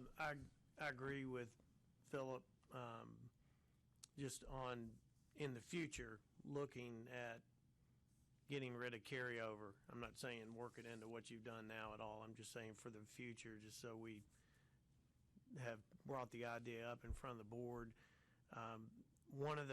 There is the problem of keeping up with it. There's also the purpose is to stay current, and you know, you're not really staying current if you're using hours that you did 4 years ago. You know, and there are enough neighboring states that don't allow carryover, where in my case, I have to get the hours each year anyway because they don't require carryover. So I think, and I hadn't done a study of how many states don't allow carryover versus carryover, but it's just kind of refreshing not to have to dig through my file and find carryover and just meet the hours, so I would say that. And the other reminder is on health, safety, welfare. Again, I know we're not going to define it, add it to this, but if you read our policy about health, safety, welfare, just about everything that you do is health, safety, welfare. You could take a dog grooming class, and that would be health, safety, welfare. So just be aware, most states don't allow everything to be health, safety, welfare. And so in the future, I just think that's something that if we're talking about continuing education, that we discuss that one way or the other. Thanks. I'll add too on the continuing education rule as drafted. It seemed a little odd to me that you have a carryover provision for a calendar year rule, because if you're carrying over, let's say you get 18 hours one calendar year and then you carry over 6 of those to the next calendar year, well then you're not really, and you're using those carryover hours, you're not really following the calendar year requirement, because that means the next year you're not going to have 12 hours in that calendar year. So it seems a little strange to me to have that in the calendar year option rule, but it's not truly calendar year if you're allowing carryover hours. Kathy was in front of him. Oh, I'm sorry. So I just wanted to understand what we were discussing relative to the architects, historical data, and hourly rates issue. Are we still talking about? We're not going to talk about that at all. We moved on to the We rule moved on to- changes. yeah. Well, I But we can understand, go back to but that the- if you like. Okay, so relative to all of that, is there a definitive answer then relative to is it or is it not allowable for entities to submit hourly rates on these QBS? It is not. It would, if someone were to submit hourly rates in response to an RFQ and the board and the staff found out about it, we would prosecute that as a violation of the rule. I'm asking for clarification on that because I thought that was a pretty big deal by a lot of our constituents before we met at the board meeting. So are we going to publicize that as that? Okay, all right, that was one. And then the second thing on the similar question then, so you gave us your opinion relative to offer to practice. Does that equally need to be stated to our? I have not drafted a formal legal. We were getting to that next. I've not drafted a formal legal opinion with regard to that. I think it's even more straightforward than. I don't think you need to. I mean, questions. you kind of answered the question. So. Right. I mean, we can do a formal legal opinion, but I think it's even more clear than the already clear answers for the RFQ stuff. It's like hourly rates. That's compensation. The rule says no compensation. I don't know what else we need to tell people. Knock them on the head, or whatever. No, I agree. Yeah, I the mean, I offer to think we just went to that. We went to that trouble so that we would not have to worry about whether or not we, as the common people, interpreted the law. But are we also? I mean, that is another big deal with regard to the firms that are registered to practice who are submitting on this. Is that something that gets? That's okay. All right. Again, there's not a formal legal opinion memorandum drafted with regards to the offer to practice, and I would caution the board publishing any sort of an FAQ absent a formal legal opinion. The reason why I did not draft a formal legal opinion is because this board has not defined what it is to mean to practice the professions you regulate, and therefore I will have to fall back on the national definitions of those societies. And so I wanted to bring that before the board before moving forward. I hear you, but the fact that we don't have a formal legal opinion should not preclude us from appropriately communicating with our membership or our registrants in the firms that past performance is a big no-no. Don't do it. You may end up being called before the board because it has become somewhat common. correct? I mean, is that not what we talked about last time? The past Alright. performance of that his legal opinion addressed. Yeah, but he was talking about cost. Well, I think we're getting a lot of things mixed up. I believe what you meant by past performance is the standard practice of firms I submitting. moved on. Sorry. No, I'm not talking about the historical stuff anymore. I'm talking Right, about you're talking firms. about the offering to practice. The offer to practice, yes. Yes. Not So when past she says performance. Past performance, I think you don't mean historical data. What she means is the That's- standard practice of firms is submitting a bid for particular projects. No, you're getting the two issues confused. Also, I mean, in my mind, I agree. I'm sorry. I'm sure. I was going down the train and I missed it, which is. So there's getting two off. different issues. The one is the historical data versus hourly rates.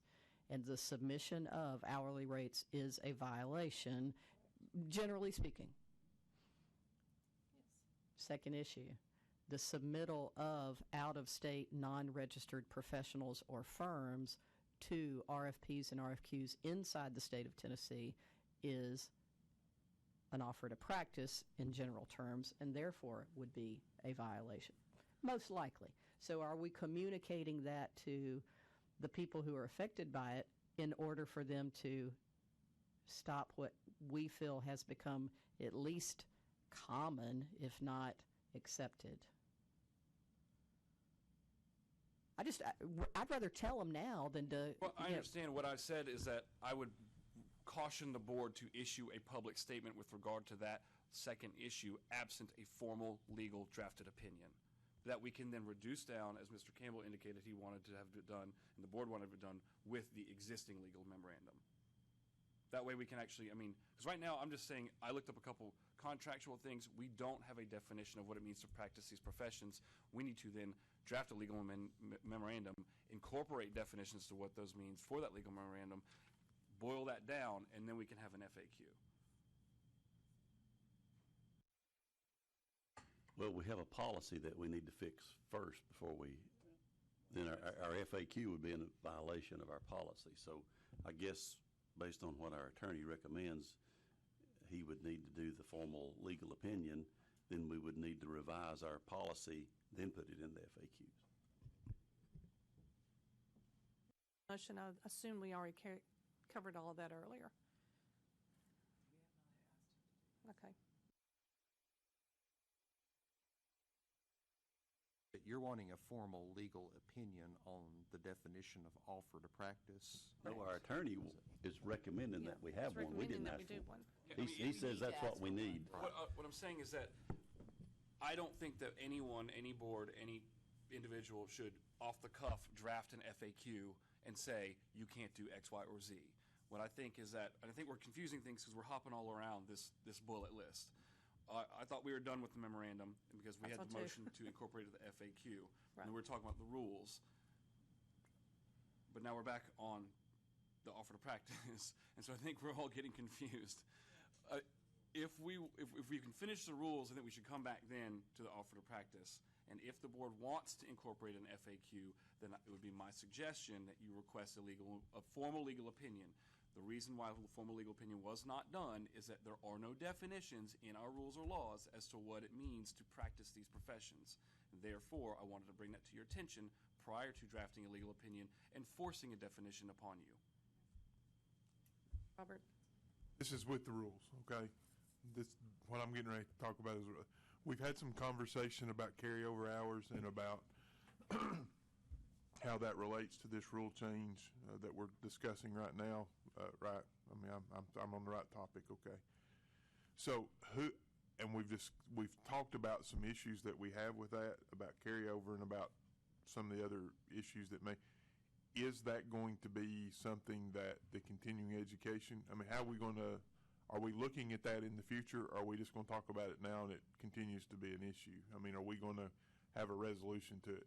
And so my question is that something formal if we think that carryover hours, and I've heard 3 board members, I think, say carryover, and the staff say carryover hours are an issue, then don't we need to, on some level, either say continuing education committee look at, I mean, somebody within this board needs to be looking at that issue and coming back with a formal recommendation or some background, or it goes to the architect committee or the engineer committee to vet out and say, yeah, we think it's bad practice or we think it's good practice. I mean, when I hear 3 or 4 people say that's not good, then my radar gets up and says, well, maybe we need to do, we don't need to just kick it over in the corner and talk about it again next year, or it's not good next year.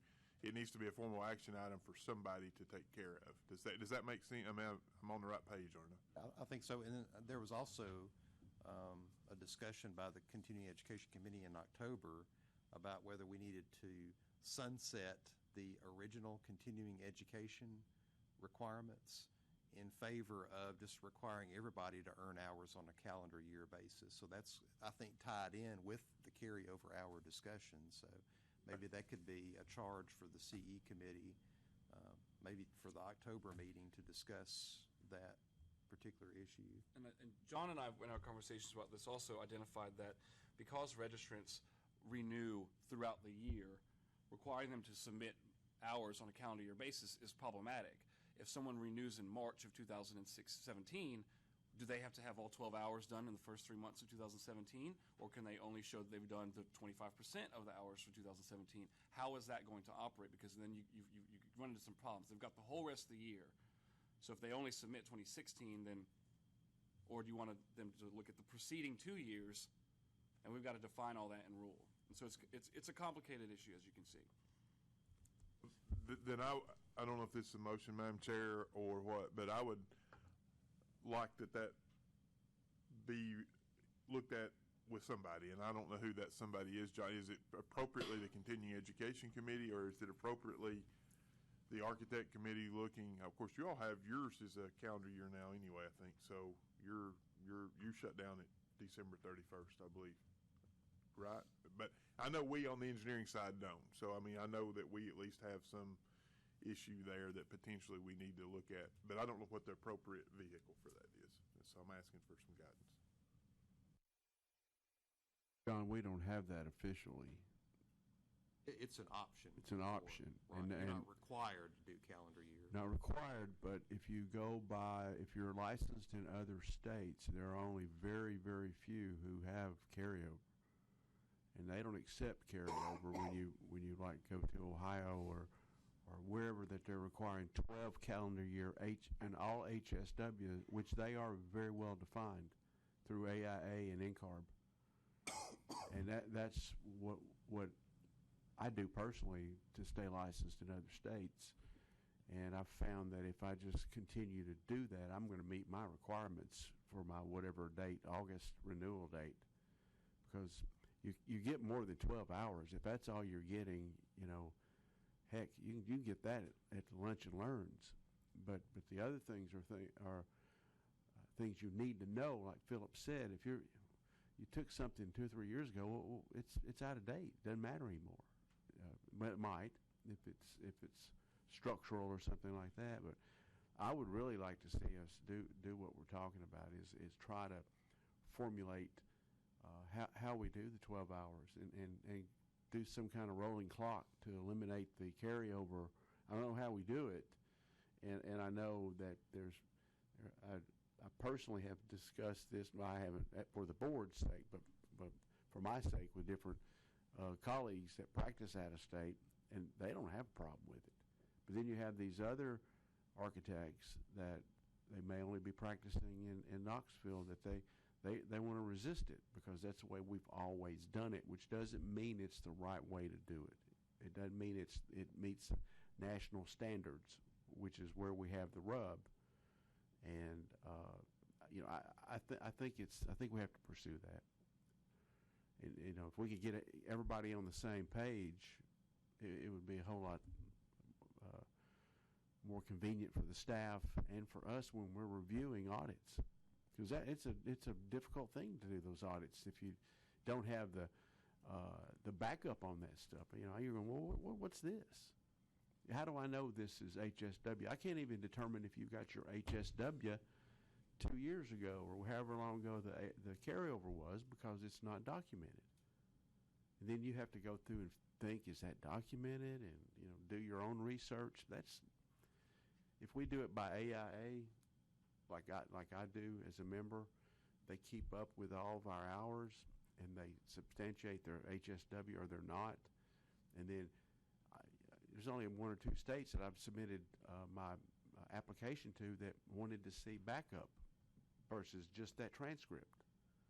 So it's all over the board. I would like to see, like Robert said, I'd like to see us try to come together and do something about that.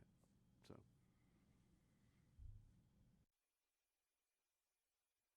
Be putting this forward?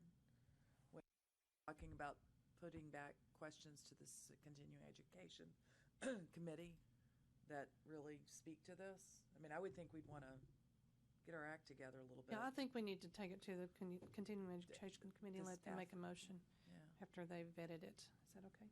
Okay. All right, any other discussion on that topic? Okay. So to clarify, that means we're taking out that piece? We will take that piece out for the presentation at the February meeting, yes, ma'am. Right. Okay, thank you.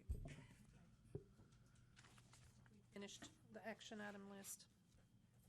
John? No, we haven't I- quite finished it yet. Okay. Quite. Well, we still haven't discussed your point about the board has not given you any action on the Yeah, that's out-of-state. The That's offer of next. I'm so practice sorry. issue would be the next bullet. We've talked about these all over the place. Right. So again, I mean, I think we've got some issues here. I recognize that this has been standard practice in the industries for some time, that people from out of state will submit bids for projects in places that they're perhaps not registered. Is that, that's the chicken and the egg argument. Do they do that because they do that? Or do they do that because we've got this policy on the books? I couldn't tell you, personally. I think if we were to draft a memorandum with regard to this, a hurdle, certainly in terms of interpretation, is going to be that policy that the board has had for some time.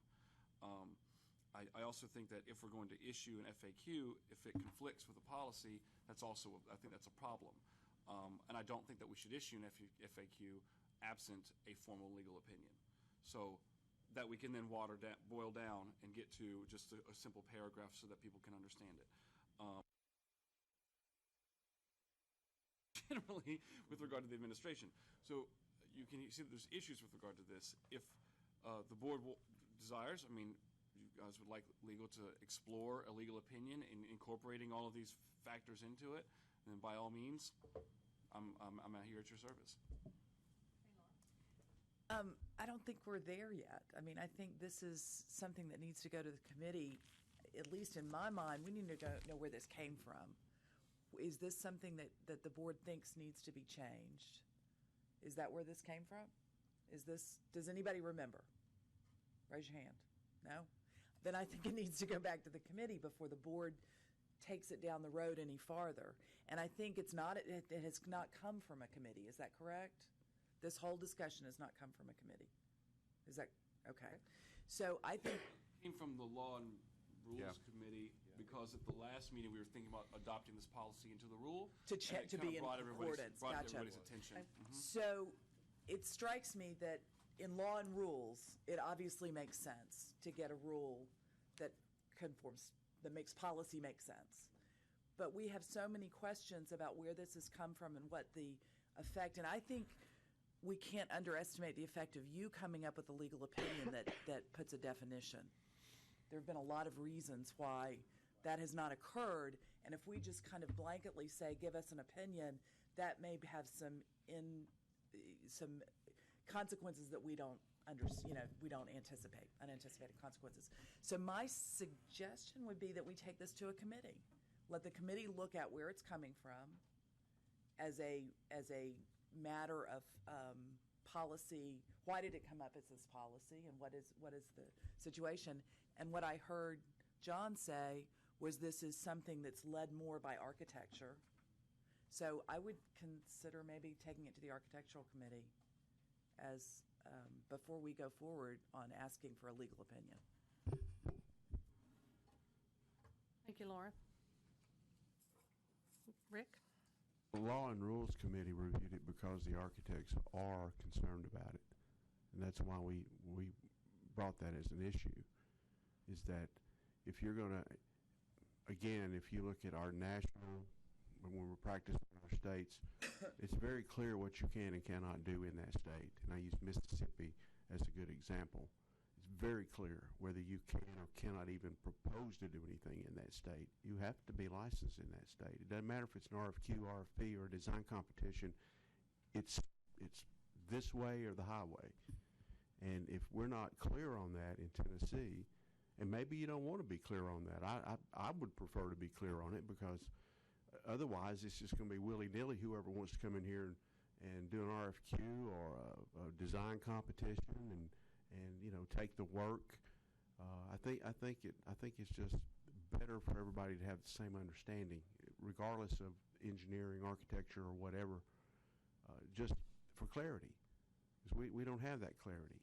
But the other states that we practice in, they certainly have that clarity. And I prefer to know if I'm going to get a letter from somebody that says, we think you've screwed this up. I want to know, before I do anything in another state, I personally look at their laws and rules and find out if I'm going to be in violation. And if they're looking in ours and there's nothing in there and it's vague, well then... I'm not suggesting there's nothing in there. I'm just saying getting to that point where there's something in there, we need to go back to that. My sense is the board doesn't have enough information to get there. I'm not arguing that fact. I'm just telling you why the Law and Rules Committee and the architects brought this, because we'd like to have some kind of action done on this to just clarify. Because it's an issue more from architects than it may be with you. But that's where we are. Mr. Bursai? And I'm not trying to hash out the policy here, but just to muddy the water a little bit. In other states, the sub-consultants, like the engineers, they are part of a team making an RFQ, and they will be practicing engineering and stamping drawings. And so in other states, those sub-consultants are under the same obligation to be registered in that state as a prime architect going after a project. So it is more than just the architects. It is all the registered professionals. What I'm hearing is that we need to take it back to the committee, let the committee make a recommendation, and then report back February or April meeting. Is that the pleasure of the board? I think that's correct. I think probably needs to be Law and Rules Committee, and Architects Committee. We've got we've got everybody represented there anyway. Okay.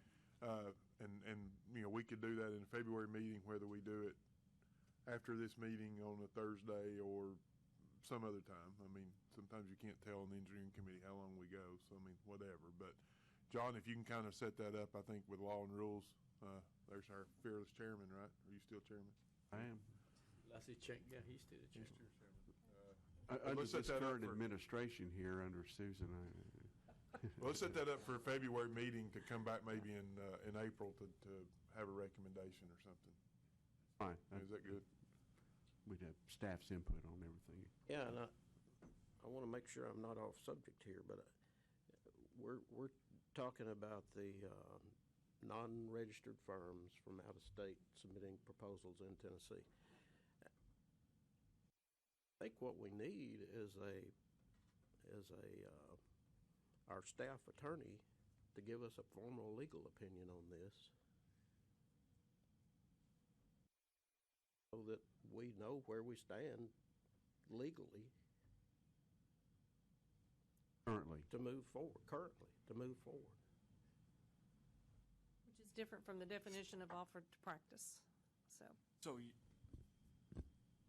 you'd like a legal opinion with regard to specifically to the policy? As to an out-of-state, non-registered firm or individual submitting a proposal to Tennessee,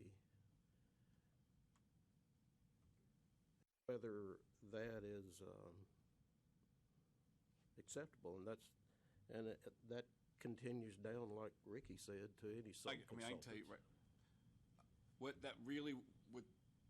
what you really need, what you're really asking me to do is what effect do policies have? Because if this policy stands and is good as the rules or law is, then they can do it under this policy. If the policy is not enforceable, then it's a violation of the rules and laws. So that's really what the question is that you're asking is, what effect do our policies have? Okay. Do we have any teeth to bite it? Yeah. We might actually have that upstairs in legal because I know that there's been a lot of moving. There's a lot of moving away from policies. Madam Chair. Yes. Just a question. I thought that this question came about in West Tennessee when there was a downtown redevelopment in Riverside. There were some people were submitting from our state to compete for that project called the Riverfront Project. And this question came about several years back, and I was asked a question by some firm, hey, can we put our name in there if you, just for competition before we actually be registered? My point at that time, with my ignorance, I just basically said, no, if you are not registered in here, you're not going to even put your name in there. And somebody challenged me that. But what got me out of the situation was that we actually told the firm that is basically the city of Memphis, said that, hey, you might want to put in your contractual agreement as a RFQ to be sure that these people are licensed in the state of Tennessee.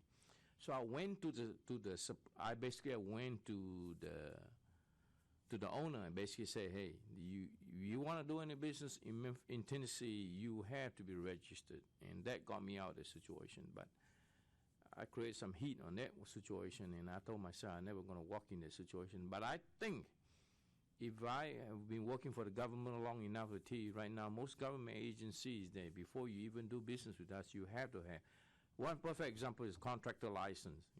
If you want to build a tall, high-rise building, you better be registered as a contractor before you even put your bid in there.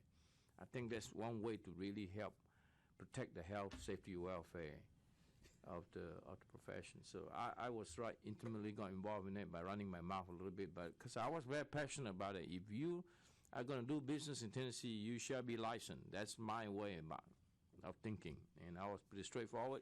I managed to get out of the situation. I went back to the owner and says, you do that in your requirement in your bid package. So with that said, what I'm trying to say is that we can say all the legal opinion we want, but the question is that if we say we have the teeth to bite these people, then are we going to say that we're going to spend the resources to enforce that? How are we going to enforce it? Enforcement is the issue here. Thank you, Madam. Tibbs? Actually, I've been looking forward to putting my nameplate on it. I thought that was the coolest thing. But, and I don't want to belabor the point, but I do know we do a lot of work in other states, and always all of our consultants have to have a license before we practice. So, like I said, I don't want to belabor, but it just sounds like it's something now that, just to get a clarification, go probably to the Rules Committee, and it seems like the representation, and I definitely feel like we should have anybody who comes to the state should be registered to licensed in the state regardless. And like the point you said, they said, well, if we get the project, then we'll get registered. I mean, that seems a little whatever. But anyway, I just feel like we've talked about it a lot, but I do think it needs to go to the rules. And it sounds like let's go to the committee and then kind of hash it out after the February, and we can probably move forward with it, in my opinion.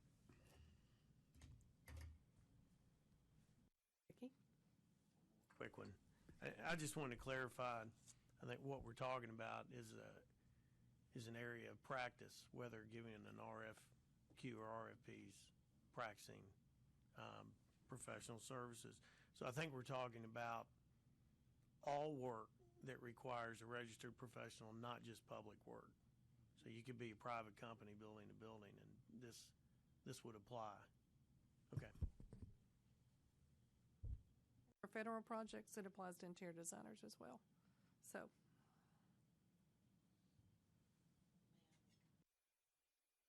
I'm sorry. I feel like I got us down this rabbit hole. It seems that maybe we are getting stuck in the fact that our staff attorney is trying to answer our legal questions and maneuverings, and maybe we need. Is it the intent of the board that people be registered before they submit RFPs and RFQs, in which case the objective might be a directive to our staff and our council to get us there, so that that's what we want to say. or is it not? Because we're dancing around, he's trying to answer some legal questions for us, and I'm kind of curious as to whether or not we've said, as a board, it is the intent that people be registered before they submit an offer to practice. And that's going to committee. And we are Yeah. there absent this policy. Right. I agree, but therefore, we are not, because we have the Right. policy. And so it would require a board vote to remove the policy. That's right. So that's my question is, are we asking the council the wrong question? Where are we on the actual issue, not the whether or not we have disagreeing policy versus rule?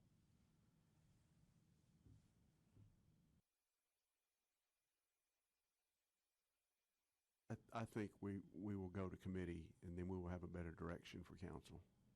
Thank you. I'll add too, I think very few people know this policy even exists. I think we've had maybe, I think probably less than 5 applicants that have cited this policy when they submitted paperwork since we adopted it in 2006. So most people, it's kind of buried on our website. Most people don't know it exists. We've never publicized it. So it's not being invoked on a frequent basis. If we repeal it, it's not likely to have a huge impact, honestly. But anyways. Okay. Do we want to continue with our action items? Or do we want to defer them? Or under legal. Okay. This is review the different procurement models for state projects as presented by state architect Peter Heimbach and how they relate to qualifications based. This is a relatively large project. Are you talking for me? Oh. What I will say to the board is this, is that I don't know that any of this matters. I think the rule is what matters. And that if a registrant violates the rule, that's a problem. And I don't know how much analysis would really be beneficial to the board with regard to it. The way I kind of look at it is like there's the issuing side and there's the responding side to these procedures, and QBS kind of lies in the middle as like a gatekeeper, and our rule is just on the right-hand side of the gatekeeper on the responding side. This project seems to me as though we're asking about how the issuing occurs, and I don't know that that matters so long as our registrants aren't violating the rule. And that is a large project, which will probably take upwards, I've got 8 clients, probably 6 months or so if we were actually to flesh that out, but I don't know what good it will be for the board or its registrants. I think in response to Peter's request that we just need to state that we are continuing to review it and give you all more time, and then you can come up with a formal opinion. Not really a question, so it wouldn't necessarily be He an wants us to opinion, it'd be an endorse what analysis. he is wanting to do. And so I don't know that we have the authority to do that other than to, govern our registrants. And so therefore, I know it's been a while since we've all heard this. We have some new members here as well. So I think to give you more time, Ben, is appropriate unless anybody else disagrees. So.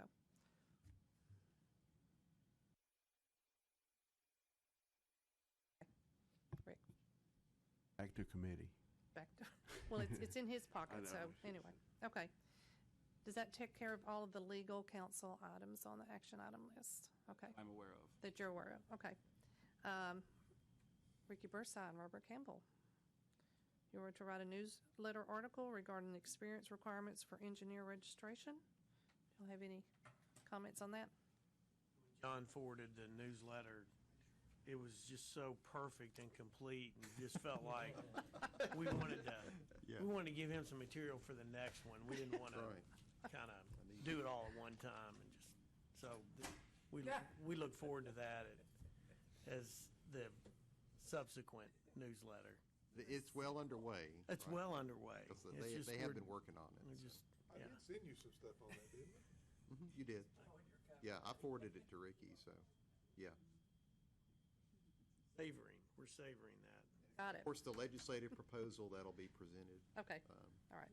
next summer, so. So we are done with action items, correct? All right, then let's move on to authorization to travel and speakers.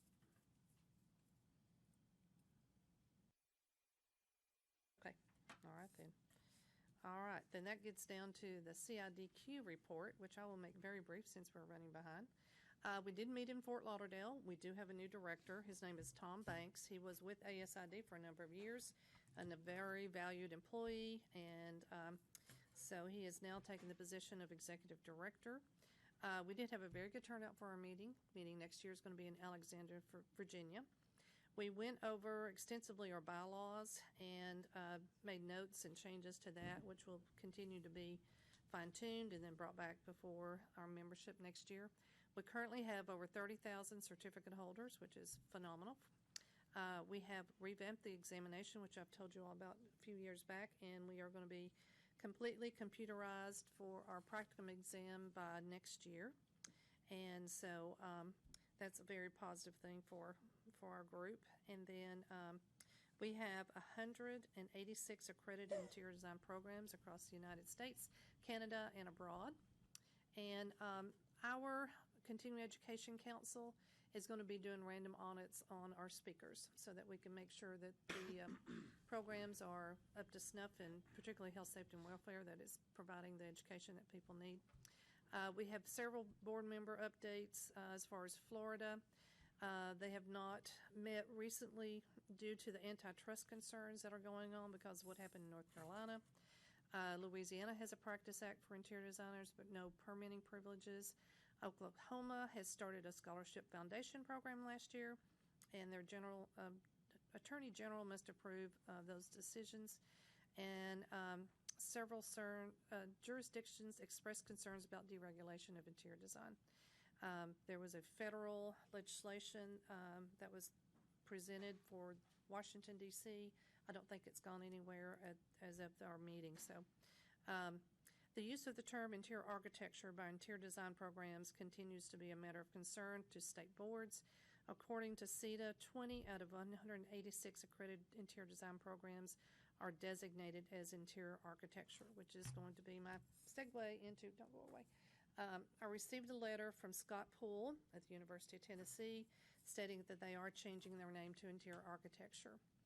UT Chattanooga has done that recently as well.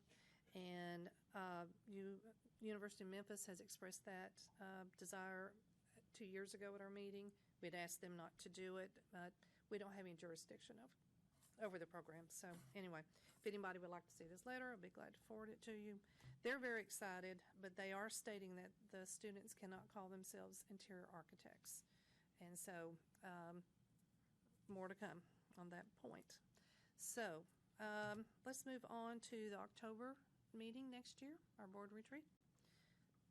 And then we'll get Al up Yes, here. it was discussed at our last meeting to contact Vanderbilt about having our October retreat on their campus in their new engineering building potentially this year. So I contacted Dr. Overholzer, their senior associate dean, and he was under the impression that it would just be for one day, not over 3 days. And he said that they did not have a space that could accommodate us over that 3-day period during which our meeting is scheduled in October.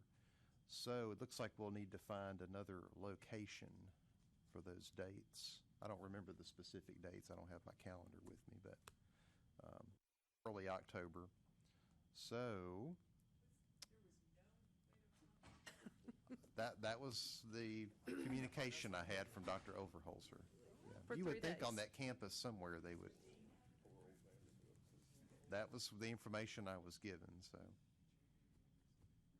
anyway, I didn't want to call him a liar and press him on it. So that's what he told me. So. Okay. Is the grant committee aware of this? Not until yesterday. So anyway.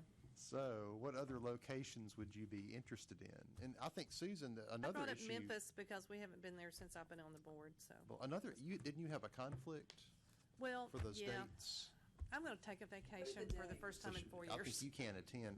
Wanda, do you have the dates? Yeah, it's with the first you, week or- of October.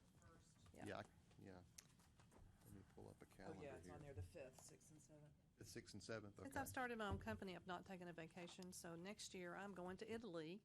So if we can move the meeting back, that would be fabulous. If you can't, that'll be my first meeting I miss. Just don't drink in the limoncello. Okay. Yeah, I could. Maybe they may have thought that. Actually, I think it's. It's the 4th, 5th, and 6th. Yeah, that's right, that's right. It may be that he was thinking that we wanted space just in the engineering building, but they may have space elsewhere on campus that could accommodate us. So I can follow up with him just to make sure. Oh, you want to do that, Laura? Oh, yeah, happy to help you. Oh, okay. You can be the front. You want me to be the front Retreat man, next year. okay. So I'll email him and say, are you really sure there's no space somewhere on campus? Okay, I can do that. But if it's not possible, is there another location y'all might be interested in? Far west of the state. Well, I mean, if you go to, I think Union University would be quite a host. Never been there, yeah. Yeah, I mean, Frank Waxter had good connection with it. There's several campuses we haven't visited. The one, even MTSU. UT Martin's a bit difficult to Yeah. get to, but I think Union is off the interstate, man. It's pretty straight. Yeah, it's straight easy shot. to get to, yeah. And they got a nice campus too. And of course, over the years, we have supported them. We helped them through all the ABAT stuff, and they'd be glad to welcome the West, give you the West Tennessee hospitality embracement. And MTSU is a good location because that's close to Oh, my yeah. house. I forgot about it. So I would love that. Yeah, Dana can help us with that. And we've never been to TSU that I'm aware of. So, yeah, there's. I can follow up with Vanderbilt first just to make sure that they don't have a space for us. It doesn't have to be in the engineering building, obviously, so. So we'll continue this discussion then in February, try to wrap it up. Mr. Hal Bothrop, would you please present yourself before the room?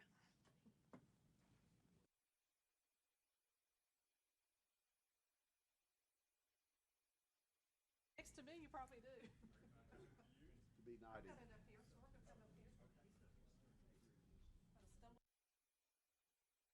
Here's a little messed up. The last two. Yes, you may. Yes, you may.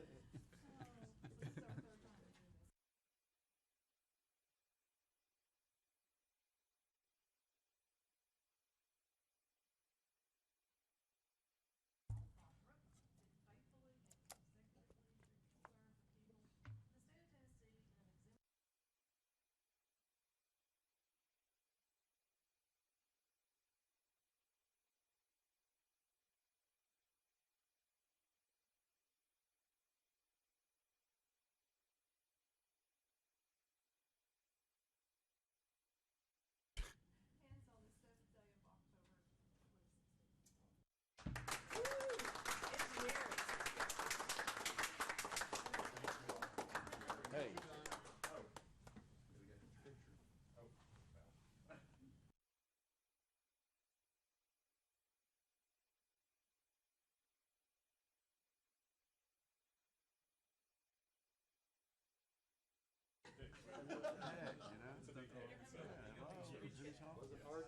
Making a speech. Just that I enjoyed serving on the board. The board is very worthwhile. Good luck to if I can be of service, please let me know. Would you want to go to Virgin Island with us? If to go, I'll be surprised. On behalf of the state, anyway, I might have to go in. At this time, I would like to extend holiday wishes to everyone, however you like to celebrate the holidays.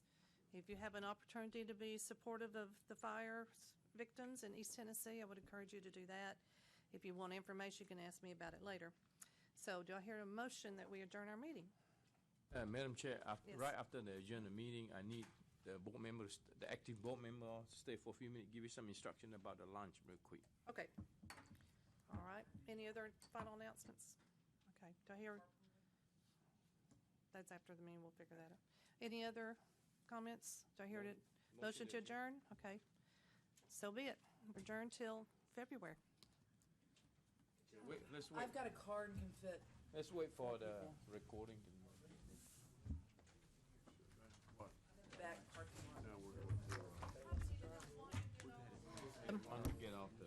These things Thingies.